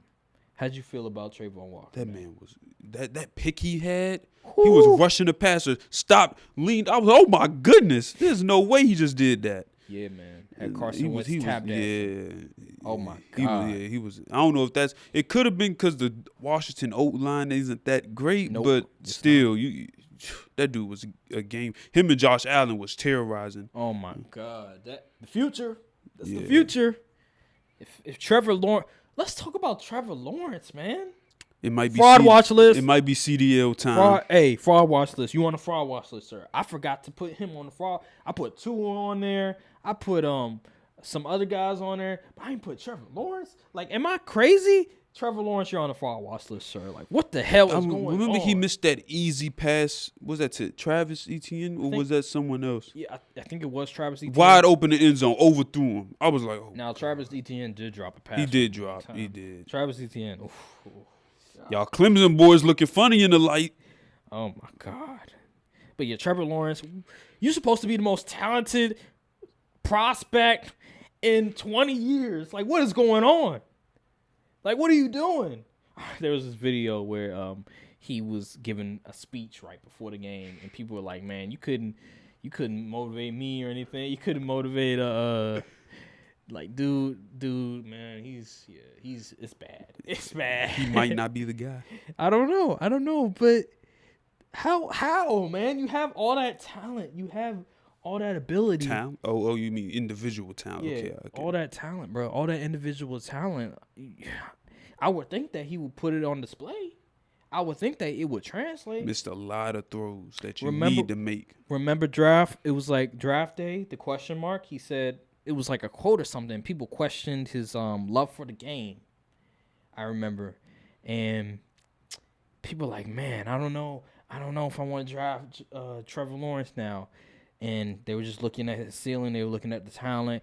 And I don't know what's going on, but do you love? I don't like questioning people's love for the game, but do you love the game, Trevor Lawrence? Like, seriously, do you love the game? Like, I'm not seeing I don't significant know. improvement. I don't know. What difference did you make from last year to this year? I don't see any. It's game one, but you look bad against the Washington Commanders. Like, come on, They ain't man. no elite defense. They ain't even have Chase Young on the field. Like, really? Like, name me, besides William Jackson, is Kyle Fuller still he on the was squad? he was getting cooked. Like, besides those two, who in the secondary can you name? Landon Collins not on the team, and if Landon Collins was on the team, he would have been bad too. But come on, there's nobody on the squad that you can name that's good, but on the secondary. And the pass rush, beside, like, you got Jonathan Allen, Deron Payne is average. Matt Lodenitis, like, come on, like, who do they have that you could really say, oh yeah, that guy we gotta watch out for him? Nobody. Maybe Jonathan Allen, but that's it. So yeah, that's just bad, man. You're on a fraud Montez Sweat, was he even playing? He probably was. I ain't really hear much about him. Exactly. Yeah. So Travis Etienne, dude. Not a good showing. Yeah, a lot of fantasy owners had a lot riding on that. Oh my God, I'm glad Jalen drafted him. I was gonna draft him. He drafted him before me.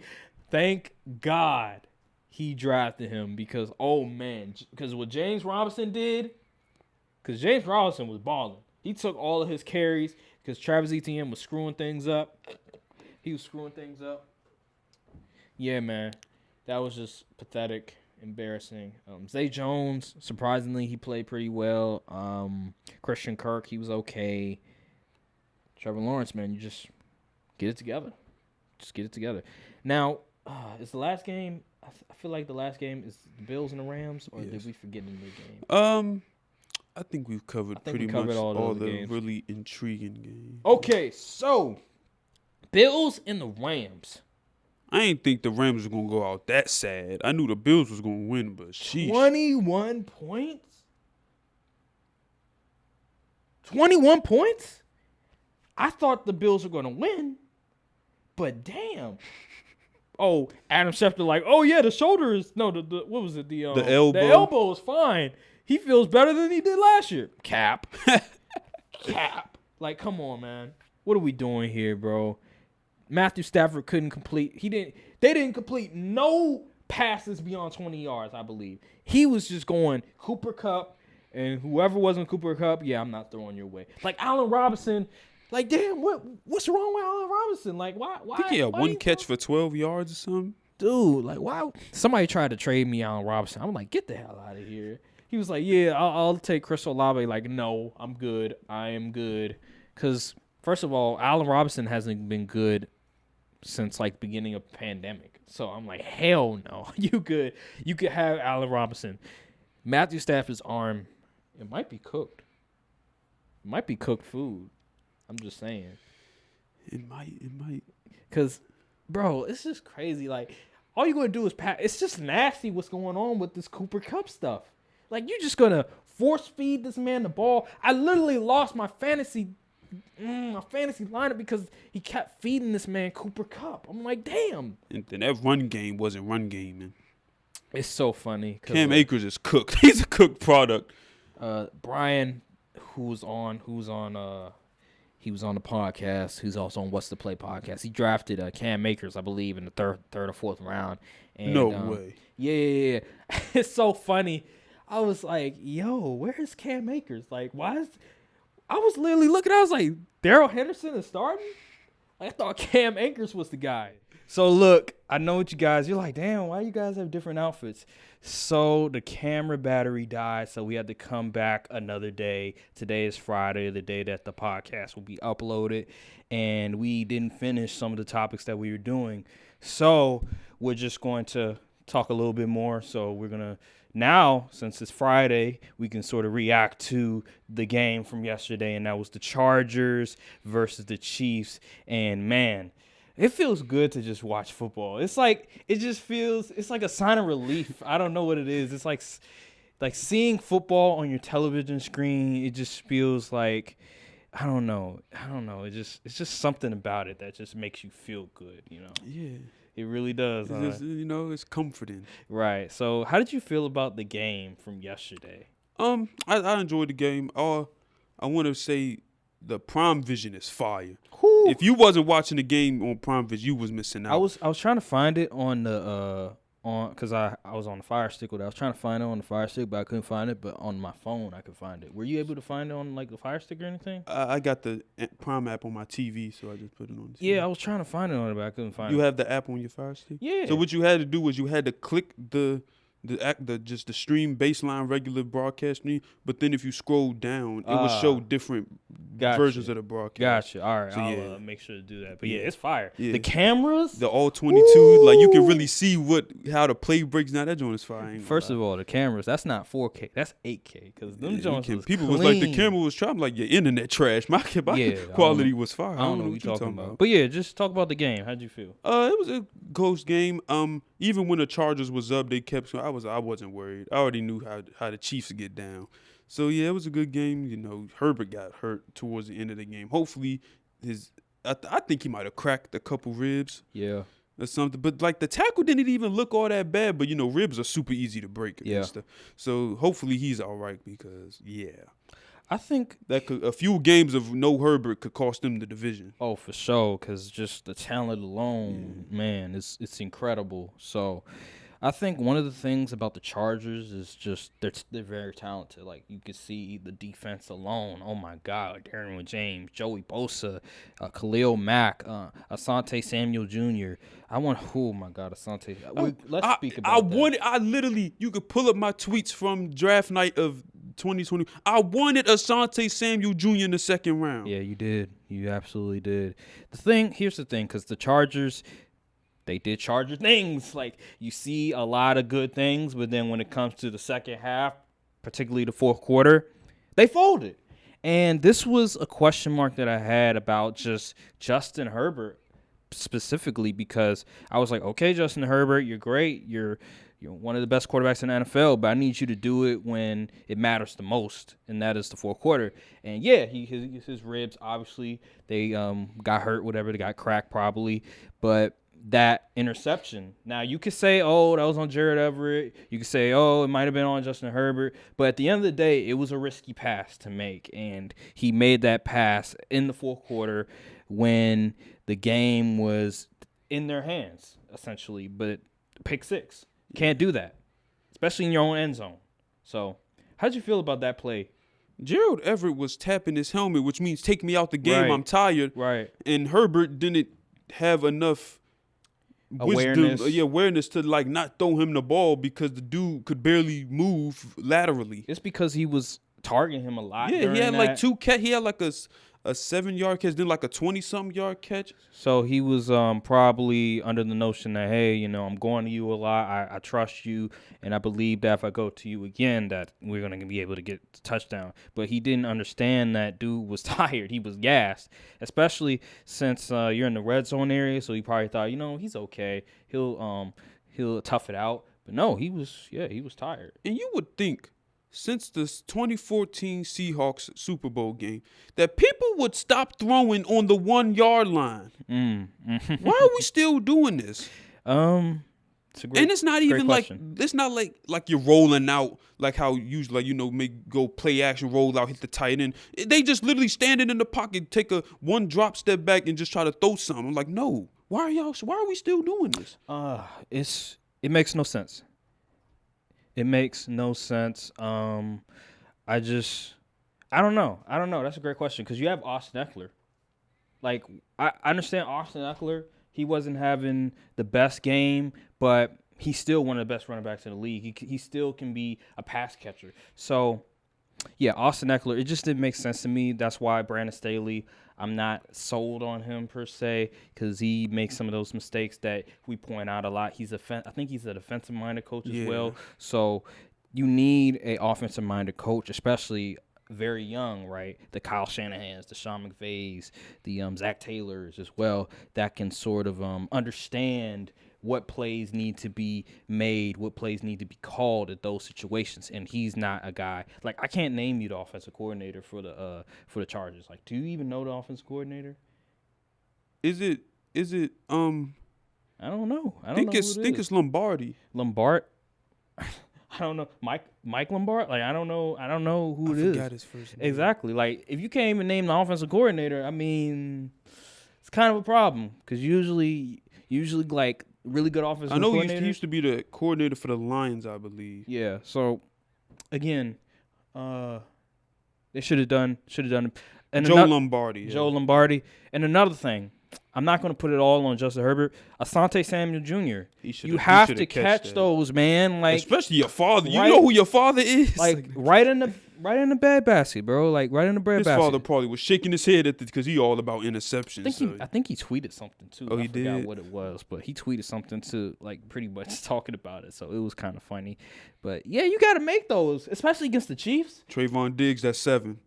6. That's going back for 6. I think the thing about the Chargers, man, they should have won this game going They away. really should have. They had the They game had the in their momentum. hands. Absolutely. They just keep making these calculated mistakes. Not calculated, but just mistakes that boneheaded mistakes that you look and you just scratching your head like, how does this happen? And like, why does it keep happening? Like, you see Darian James just go WWE against Travis Kelce. I was like, damn.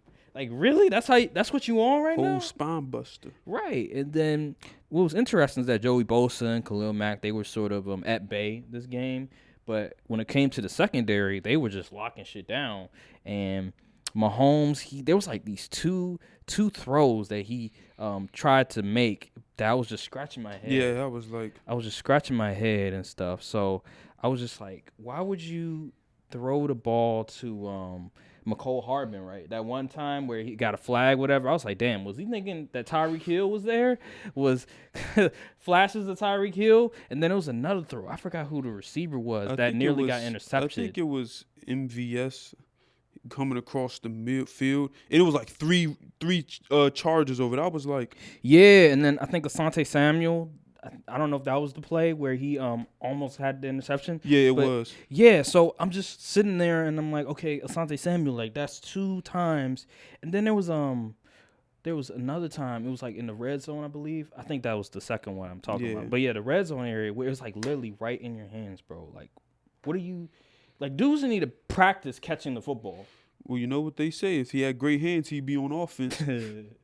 Well, I mean, Dion, he you know, when he played offense a little bit. Yeah, he did. And Trayvon Diggs, you know, he was a wide receiver once upon a time ago. So you got to make that play, man. Yeah. Because the Chiefs were very fortunate. Now, luck is Luck is the art of design or something like that. I think that's the saying goes. But they were so lucky, bro. Because Patrick Mahomes, he wasn't going off that much. Like, he made some plays, but overall, he wasn't going too crazy. He wasn't throwing 5 touchdowns. Yeah. Sometimes the perplexing thing with Pat is sometimes you look at this dude like, man, this is crazy. But then other time it's like, okay, what was he thinking right here? And that's one of the things that he still needs to work on. Although he did do a better job of going through his progression, there are times where you look at him like, wow, you looking like Brett Favre right now. Granted, Brett Favre, he's an all-time great, but there's a reason why. I think he may have led the I think he's like all-time in like interceptions. Yes. So yeah, Brett Favre, man, you're looking real sketchy right now. But yeah, overall, I just think that the Chiefs just showed their just championship pedigree, why they've always won these games, the experience, because you look at the talent on both teams, and the Chargers just blow them away with talent. Even without Keenan Allen, they still blow them away. Mike Williams is going crazy. Yeah, Mike Williams is that guy, man. He was doing his thing. But his fantasy owners was eating. Right. It's just, again, you can't make those mistakes against the Chiefs. Yeah, you really can't. But if we would have picked the game, I would have picked the Chiefs. I picked the Chiefs. Yeah, so I'm counting that for the records. Right. So it's unfortunate. It's very unfortunate. But anywho, let's start picking the games. Yes, let's start picking the games. I don't want to go too much on last night's game, so let me see what we have today. We got a good slate of games, except for that 425 game from a team that shall not be named right now. Right. Let's see. Let's go to the games. All right, we got 1 o'clock game. We got Jets and Browns. Oh Lord, the Browns will win. I'm going Browns. Yeah, I'm going Browns. I think Kareem Hunt. Shout out to Kareem Hunt, man. Gave me 20 fantasy points. Nick Chubb. Yeah, I just got the Browns. Yeah, there's Commanders versus Lions. I'm going Lions. Lions at home, I believe. I'm going Lions too. They're at home. They was in a dog fight with the Eagles, and I think the Eagles are significantly better than the Commanders. It's interesting because this is the first time they're favored in like 24 games. So yeah, I think so. That's wow, interesting. So yeah, I'm going Lions. I think that just their offense is high powered and they'll get it together. So yeah, Buccaneers and Saints. I'm gonna go with the Saints because they always beat the crap out of the Buccaneers. They are in New Orleans, so I'm gonna go with the Saints too. They are at New Orleans. I didn't like the way that the Tampa Bay Buccaneers played against the Cowboys last week. I thought it was very it was definitely head scratching. If it wasn't for Leonard Fournette, good grief, that game would have been ugly. Right. So I'm going to Saints. Then we have the Panthers and the Giants. Where are you going with that one? I'm gonna go with surprise. I'm gonna go with the. I hate to do this. I'm gonna go with the Giants. Ooh. I feel like the rushing attack will carry over in the next week. Because the Panthers, they aren't the greatest defense. Right. I do think the passing game is going to be dwindled. It's going to be hindered because they'll have JC out there and Dante Jackson, Jeremy Chin out there roaming. So, yeah, the Panthers could very well win this game. I have the Panthers winning this game. Okay. I'm not sold on Daniel Jones. Like, okay, they beat the Titans, but, yeah, they beat the Titans on the road, but I just look at the Panthers just offensively. They have pieces. I think Baker Mayfield, he's going to get a little bit better. The Giants defense, I don't know if Kayvon Thibodeau is even going to play. I'm not really trusting the Giants defense that much. So I'm going to go with the Carolina Panthers in this one. And now the Patriots and Steelers. Where are you going to go with this one? Oh man, that's a hard one. No, it's not. Let's be real. What you gonna go with, Steelers? Steelers, come on now. Is this really hard? I get it, it's Mitchell Trubisky, but come on now. Yeah, let's go. Yeah, let's go with the Steelers. Mike Tomlin's a good coach. Yeah, so I'm going with the Steelers. I just don't trust them. It's something weird with the Patriots, man. Like, just They don't everything have a going on. coordinator. Like, why would you do that? That's just so arrogant of Bill Belichick, just to think that, oh, yeah, I can win without a real offensive coordinator. I'm going to just put a defensive coordinator guy as the offensive coordinator. Like, when you drafted a QB in the first round, don't you want him to develop correctly? And then Bill Belichick, he's a defensive guy, so he's not, like, very, like, I wouldn't say knowledgeable of the offense, but that's just not his forte. He's more defense than offense. So, yeah, I'm going with Steelers on this one, man. Okay, so Colts and Jaguars. Colts. I agree with that. And I'm one. not a believer in Trevor Lawrence. Yeah. Again, he's on a fraud watch list, like I said. So, Dolphins and Ravens. It's going to be at Baltimore, by the way. I'm gonna go with the Ravens here. I feel like their defense can get too flustered into him making some bad throws that may end up as turnovers, or maybe on some significant downs where they need a conversion. They'll probably put enough pressure on him to where he won't be able to get the completion. I'm gonna go with the Ravens too. They're at home. I think that the defense is gonna just make Tua uncomfortable. I like Tyreek Hill. I like Jalen Waddle, but just seeing what they did against the Patriots, only scoring 20 points, I'm not really sold on the Patriots' defense. I think that Baltimore is just defensively and just Lamar Jackson and his ability to run with the football, and just I liked how he looked for Week 1 with Rashad Bateman connecting.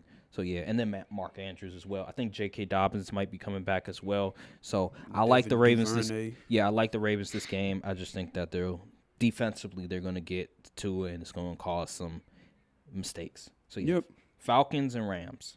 This is really like, yeah. Let's be for real here. Yeah, Rams. We both got Rams. I think that Allen Robinson. I think I wouldn't be surprised if the game was kind of close though. I really wouldn't. I think Allen Robinson's going to have a bounce back game, similar to maybe like Mike Williams. So I expect the Rams to do some damage. They think that on fantasy, they think Darrell Henderson's going to have a breakout game. They think Darrell Henderson's going to go off that game. So. I mean, anything's possible. Yeah. So, yeah, I got the Rams this game. It's going to be interesting to see Drake London and Jalen Ramsey, how that matchup goes. Let me get sidebar real quick. All of the elite corners y'all said was top 5 got cooked this past week. Let's be fair. Jair Alexander, he couldn't. Well, the scheme. Jair, he's an exception. So Trayvon Diggs got cooked? No. Oh, why people don't say he's elite. So, okay, all right. But J-Ram cooked. AJ Terrell cooked. J.C. Jackson cooked. Like everybody that y'all said was elite got cooked except Marshawn Lattimore. Yeah. You're right. You're absolutely right. So it's definitely interesting. So then we have the Seahawks and 49ers. Where are you going with this one? I'm gonna go 49ers. I think they'll bounce back. Who's at home? Who's home? 49ers. I'm gonna go 49ers. Yeah, I'm gonna go 49ers as well. I think that last week's game, division part game, of it, right? It's division game. Part of that was because of just the conditions, the rain, and so slippery. Like, it was crazy. It was really crazy. Just the field itself was so slippery. Like, you can just be slipping and stuff. So I'm gonna go 49ers. I just think they're too talented, and Trey Lance will have a back. He'll have a better game than he did last week. So right. Let's go Bengals and Cowboys. Whatever the money line is for the Bengals, take it. Put your house on it. Because I'm telling you, there's no way in hell the Cowboys will win this game.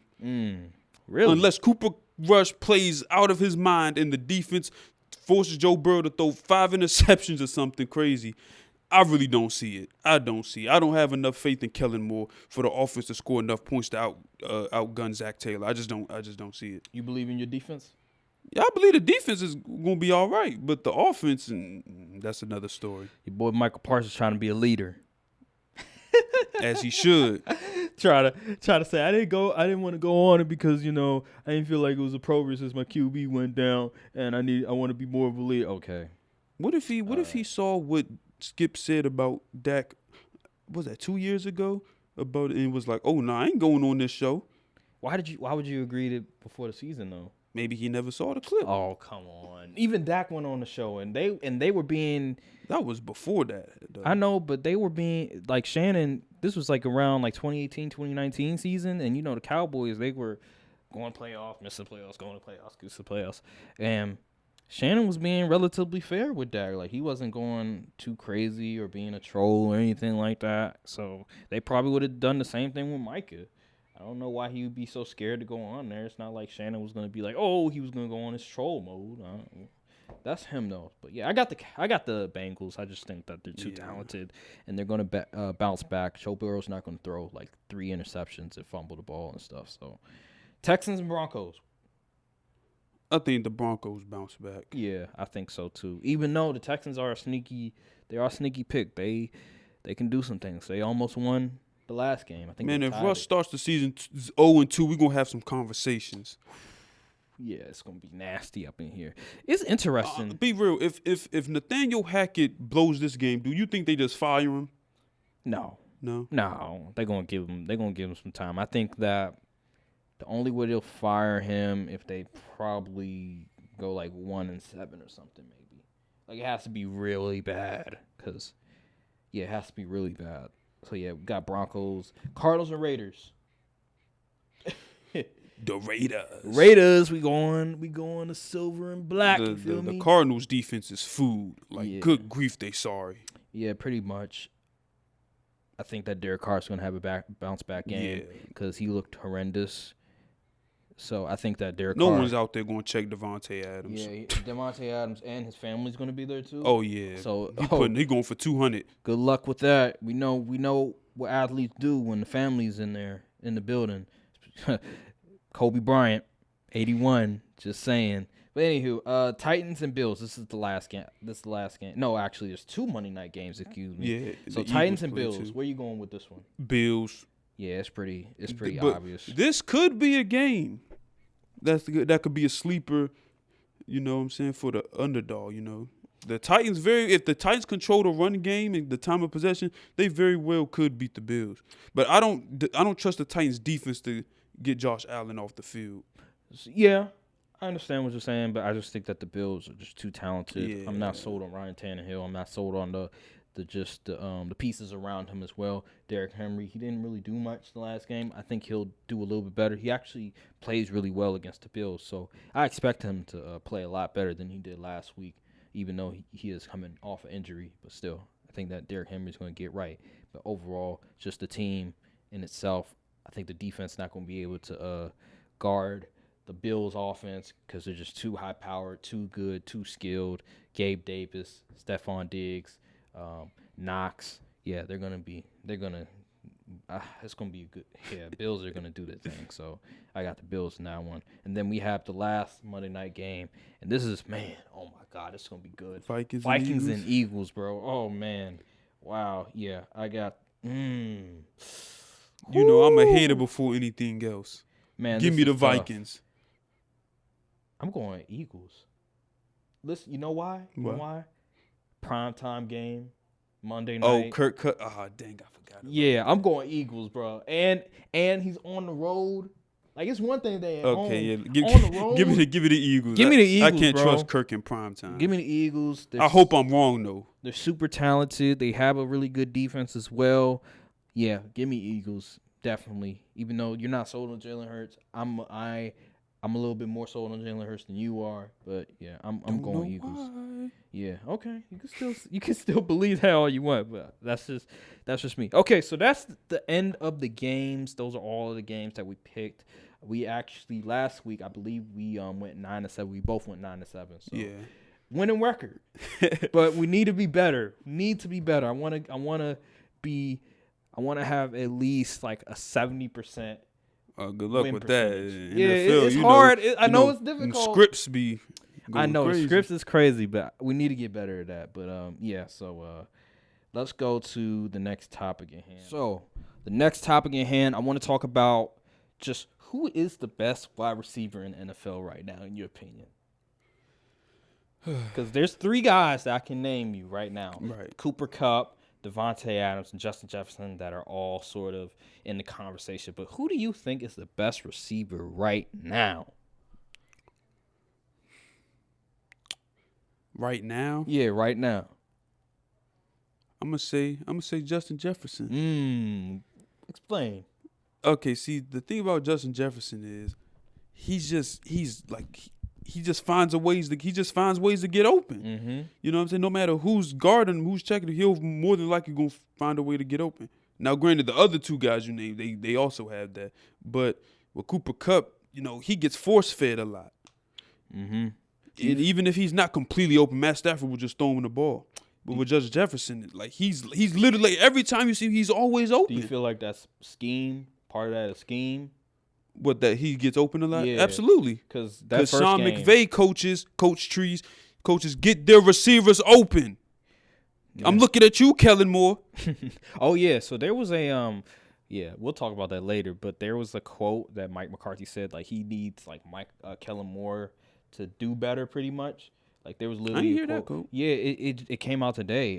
Today. Okay. Yeah, matter of fact, let me find it right now. Yes, please do, because there's not enough fans and media people holding him accountable. I know Marcus Spears went on the show. He be on ESPN and called out Kellen Moore yesterday. But yeah, he called out Kellen Moore to have him, do better, pretty much. So. Yeah, but anywho, back to the conversation at hand. You saying that he gets open a lot. He's always open. And I said that some of that is, you could say, scheme, but he is still really good. He's very talented. So, I'm going to go with Devontae Adams. I just think that he's been the number 1 guy for the past 2 years, and he's still putting up the same numbers as he's always done.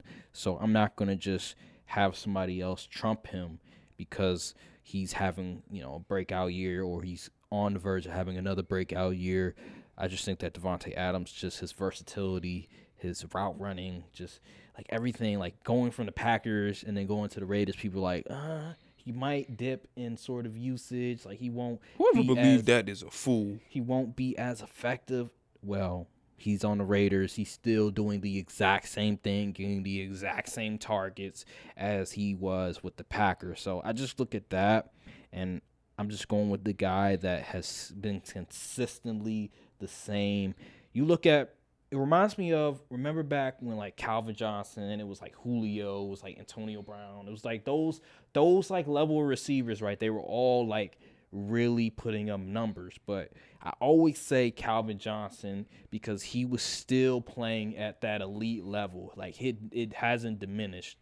And I look at the same thing with Devontae Adams, where it's like he's still that guy from 2 years ago when he broke out and had like 18 touchdowns that 1 year. Even though Justin Jefferson, even though Cooper Kupp are amazing talents, they're doing just incredible things. I just think that Devontae Adams' consistency and just still doing the same things that he's always done, I have to reward him with that. So, that's fair. That's absolutely fair. Let me speak on something. Speaking of Devontae Adams, it's crazy. I did not know this. He didn't have 1,000 yards until like his 3rd year in the league. Yep. And Packers fans wanted to get rid of him. And you look at my fan base, CD had both his years he had 1,000 yards, and they talk about they want to get rid of him. Trust the process. The thing with CD is, you know more than me, but you talked about how he forgot his like routes, whatever. I think CD, he needs to be more consistent for sure. One thing that's interesting I saw on Twitter is how like there was like film of like Amari Cooper's first game with the Browns and how he was getting open, he was doing his thing, but the quarterback just wasn't passing to him, and people were saying like, "See, why would you get rid of Amari Cooper?" So I'm still wondering that. Yeah, I need to never made sense. I'm telling you, because he spoke up. Once you speak up, you get out. I think he needs to be consistent and remember where he needs to like run his routes and stuff. And Brian Baldinger, I think that's how you pronounce his name. He did a film session on CD. Yeah, and he was like doing stuff like pushing at the top of the route and stuff. He was like, "You can't do that." and dropping balls and wasn't really creating no separation. Even when he did have 1-on-1 coverage, he wasn't really creating it. So I was like, man, His mechanics are all off. He needs to work on his I mechanics don't know and what his happened release. to him. I don't know what happened to him. I don't know. Maybe that Pro Bowl season got in his head. Maybe that Pro Bowl got in his head, and he didn't put enough work in. You know what I'm saying? You know, I think he'll be better once Gallup comes back. That's for sure. Yeah, it because might having open up the offense. another good threat on the other side of the field is definitely gonna open up more for your number one guy. Yeah, But sure. for right now, he gonna have to thug it out, bro. CD was great from the slot. I don't know why we wasn't running him there throughout the game. Mm-hmm. So I don't understand. I don't. We just need to Kellen Moore, bro. Oh my goodness, Yeah, this dude. Yeah. And the fans are starting to wake up. I'm seeing them slowly and slowly. People's like, I ain't say what y'all was talking about Kellen Moore, but now I'm like, yeah, I'm sick of him. I'm like, yes, the fans, the people. I've been on this train for like a year and a half. Yeah. The people are finally starting to see. But Jerry ain't gonna get rid of him. Nah, he's Not he's until the end of the year. He's a puppet. And Mike McCarthy, someone said Mike McCarthy does. One of the Cowboys reports said Mike McCarthy doesn't know the offense. I'm like, How's that ain't possible? you an offensive coach? How's that possible? Talk about some of the verbiage and language. I'm like, bruh. What? If I'm Mike McCarthy and Kellen Moore stinks it up again, I'm saying, yeah, you're done. I'm taking over the play calls. But he ain't gonna do that because Mike McCarthy doesn't do anything. So I'm looking at it's a guy by the name of Clarence Hill. Yeah, that's He one said of the that Cowboys coach Mike McCarthy said Kellen Moore has to be smarter in his play calling. So that's what he said. Yes, and it rains outside when it's cloudy. We know this, man. Yeah, that's how obvious can you be? But Kellen Moore. Y'all are in a sticky situation. So The man's a fraud. So here's the thing. Something happened in the NBA not too long ago, and we didn't address it on Wednesday. I think we should address it today, and it's about the owner, governor. They call him the governor. The governor. Oh, Robert Sarver. Yeah, the governor of the Phoenix Suns, Robert Sarver. I didn't really address it because I didn't do all of my do enough research. All I have really is from the radio shows and what's on television. So I apologize for not doing my research beforehand, but what I will say is that just hearing some of the things, misogynistic stuff, racist stuff that he said, and only getting 1 year is kind of crazy. Not kind of, it is crazy. That man is Donald Sterling and Deshaun Watson all in one. Yeah, and the thing about it is that it's more hearsay than you don't have video, you don't have audio. They had Sterling did the rights.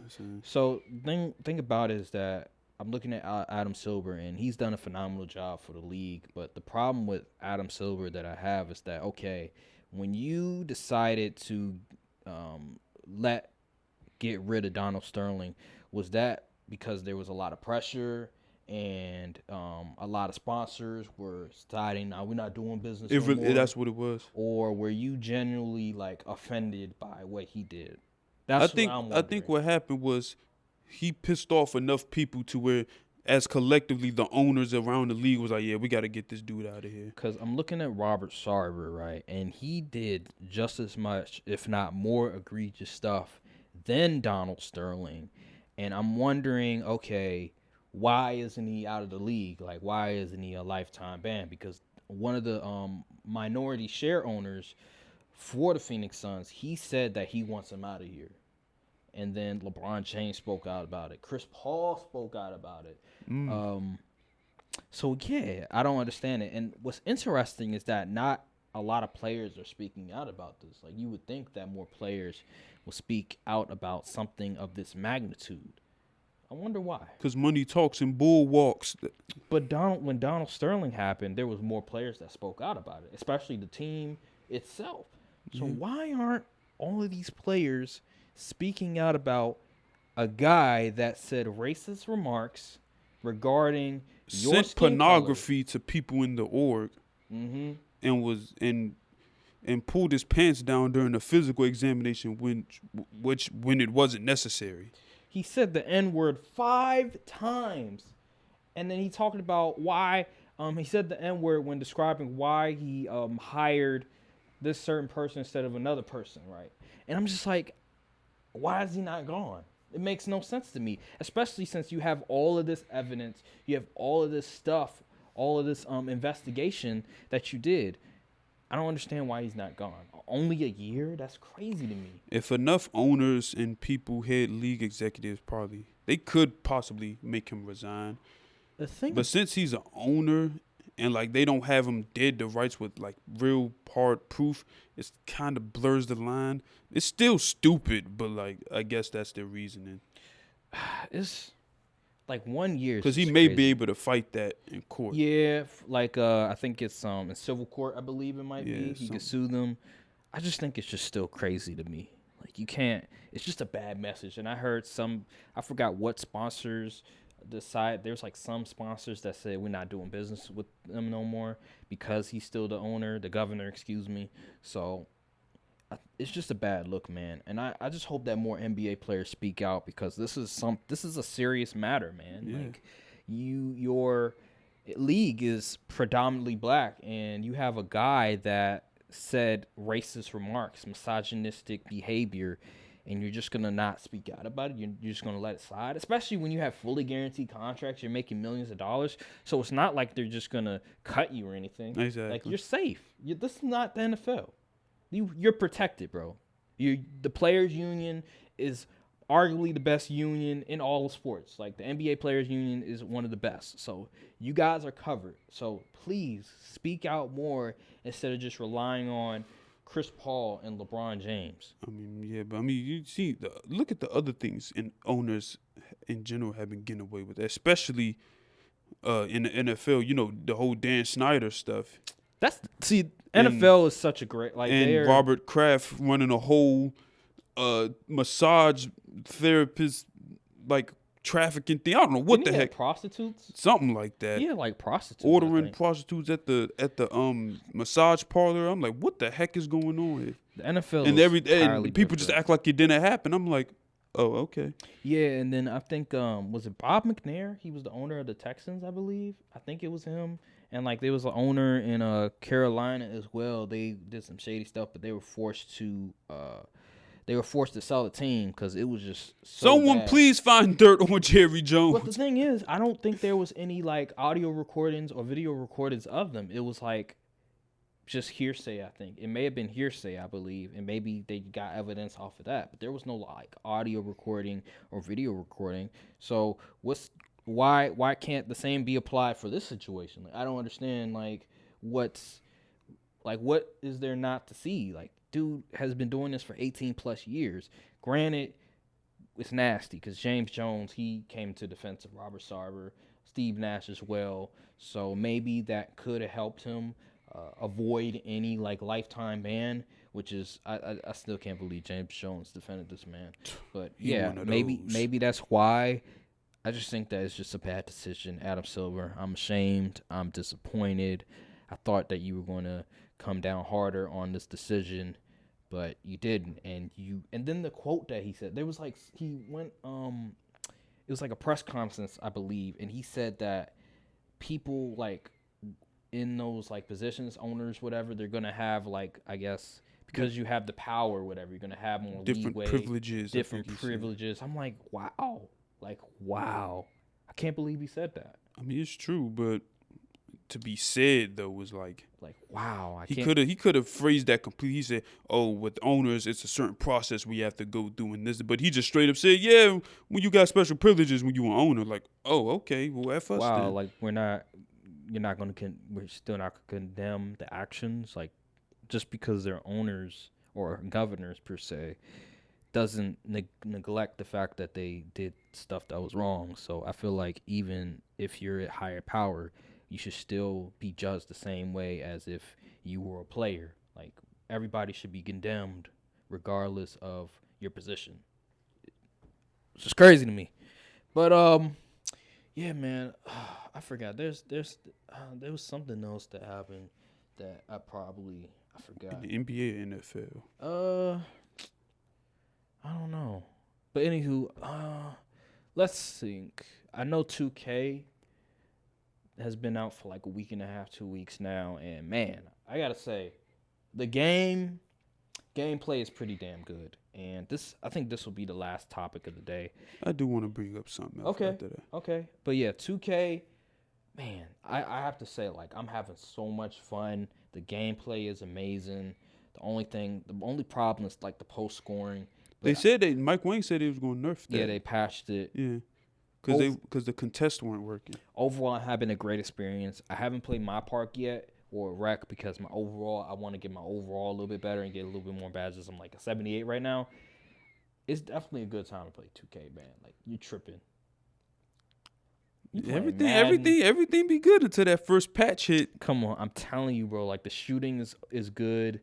Just the animations alone are really solid. I really thought the same last year too, and then they course. ruined it. Here we go. And then you have the Jordan challenges. I haven't done it yet, but I'm gonna do it eventually. I just really like how the game is going right now. I've been hearing mostly positive feedback, so that's good. The thing is that your attributes like free throw shooting, passing, you need to like really put an emphasis on like increasing those sort of attributes, because if they're not good, you're not going to be good. Like free throw shooting, bruh, it is hard to make a free throw if your percentage is not good. Like if your attribute is not good. Passing, if your passing is like 40, you better not try to do a lob. That joint is not going to that's how it's supposed to be. Oh my God, like dude, I'm literally playing the game and it's just like, man, I need to increase my passing. And then defensively as well, you better work on that on-ball defense, because if you're not, you're going to get cooked by Mike Conley, by just average Jordan Clarkson, just regular guys. So I like where it's going. It's really like, man, just like when you're playing the AI, like you can tell that they've really put a point of emphasis of like just scheme-wise defensively. Because like, for instance, when it comes to LeBron, right, and you throw LeBron, give the ball in the post, whatever, they'll obviously double team, and then they know that, let's say we have Ilyasova on the team. Like Ilyasova, they'll like the defender that's guarding Ilyasova, he'll come to like double team LeBron, and LeBron will have to pass it to Ilyasova because they know that Ilyasova is a bum.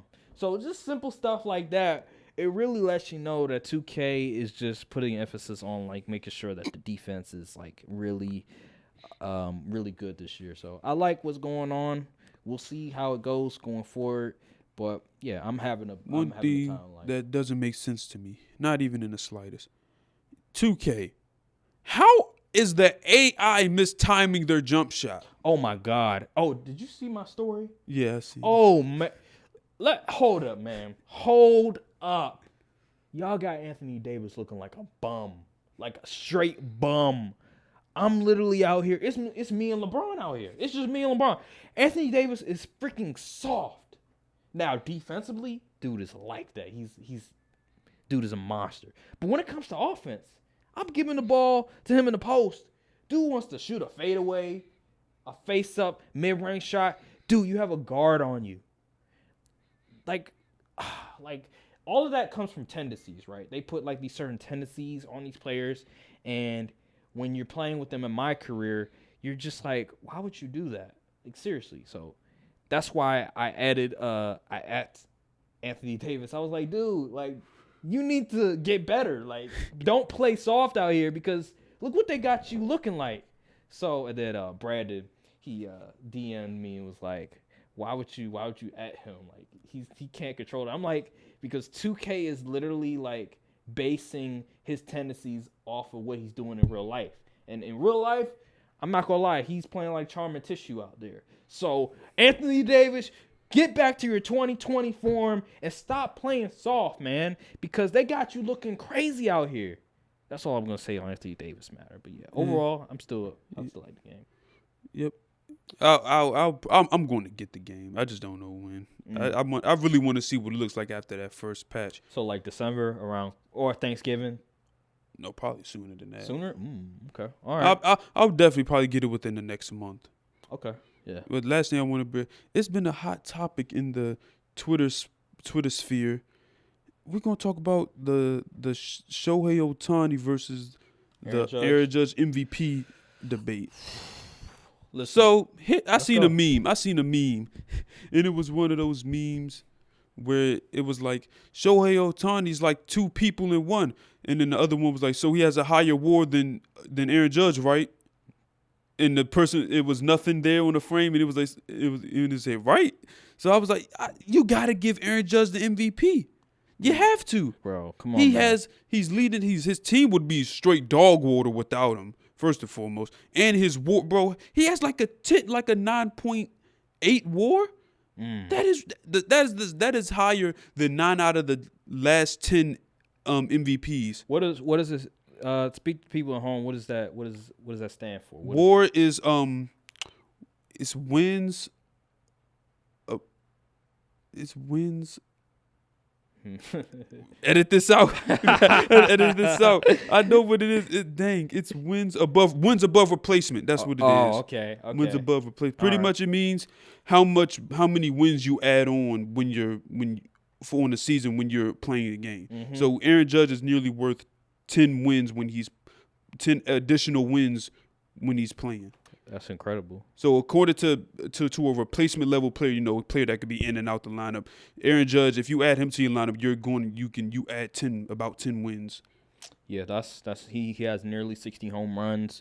Dude's on pace to pretty much break I forgot who was that. I think it may have been in Yankee history, or no, not Yankee history, in like AL history with the most home runs. It's like 61. I forgot who it was.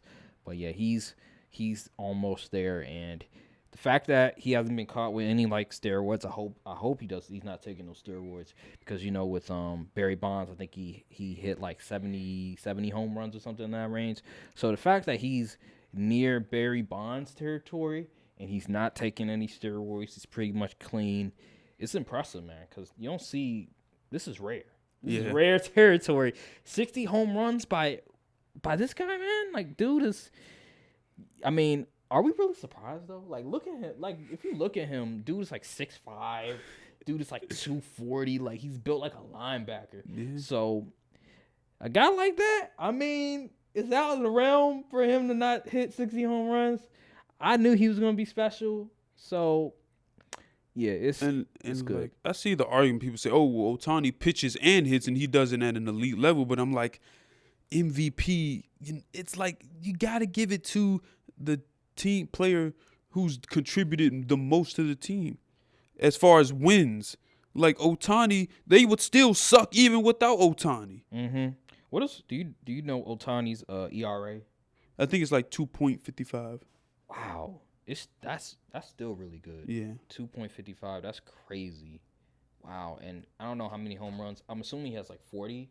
Or close to 40 home runs. I think he might have like 32 or something. I forgot, but he's hitting a good amount of home runs. That's still really good. If you're hitting over 30 and your ERA is like 2.55, yeah, you're elite. You're elite, especially because most like pitchers they not like getting that good. This feels like the LeBron MVP argument, because every year you have people say, well, LeBron should be the MVP because he's like the best in the league, but I'm like, that's not how MVP works. You can't just give it to the best person in the league. You got to give it to who's having the best season. Yeah. It's interesting, man. We'll have to see. Is the Yankees playing well? Because I forgot. The Yankees, they did have a mean backslide in the middle of the season, but I think they started to pick it back up. Are they in like playoff contention? Oh yeah, absolutely. I think they lead. Pretty sure they're leading their division. Okay, that's good. But yeah, I think they may have the 1 seed in the AL. Interesting.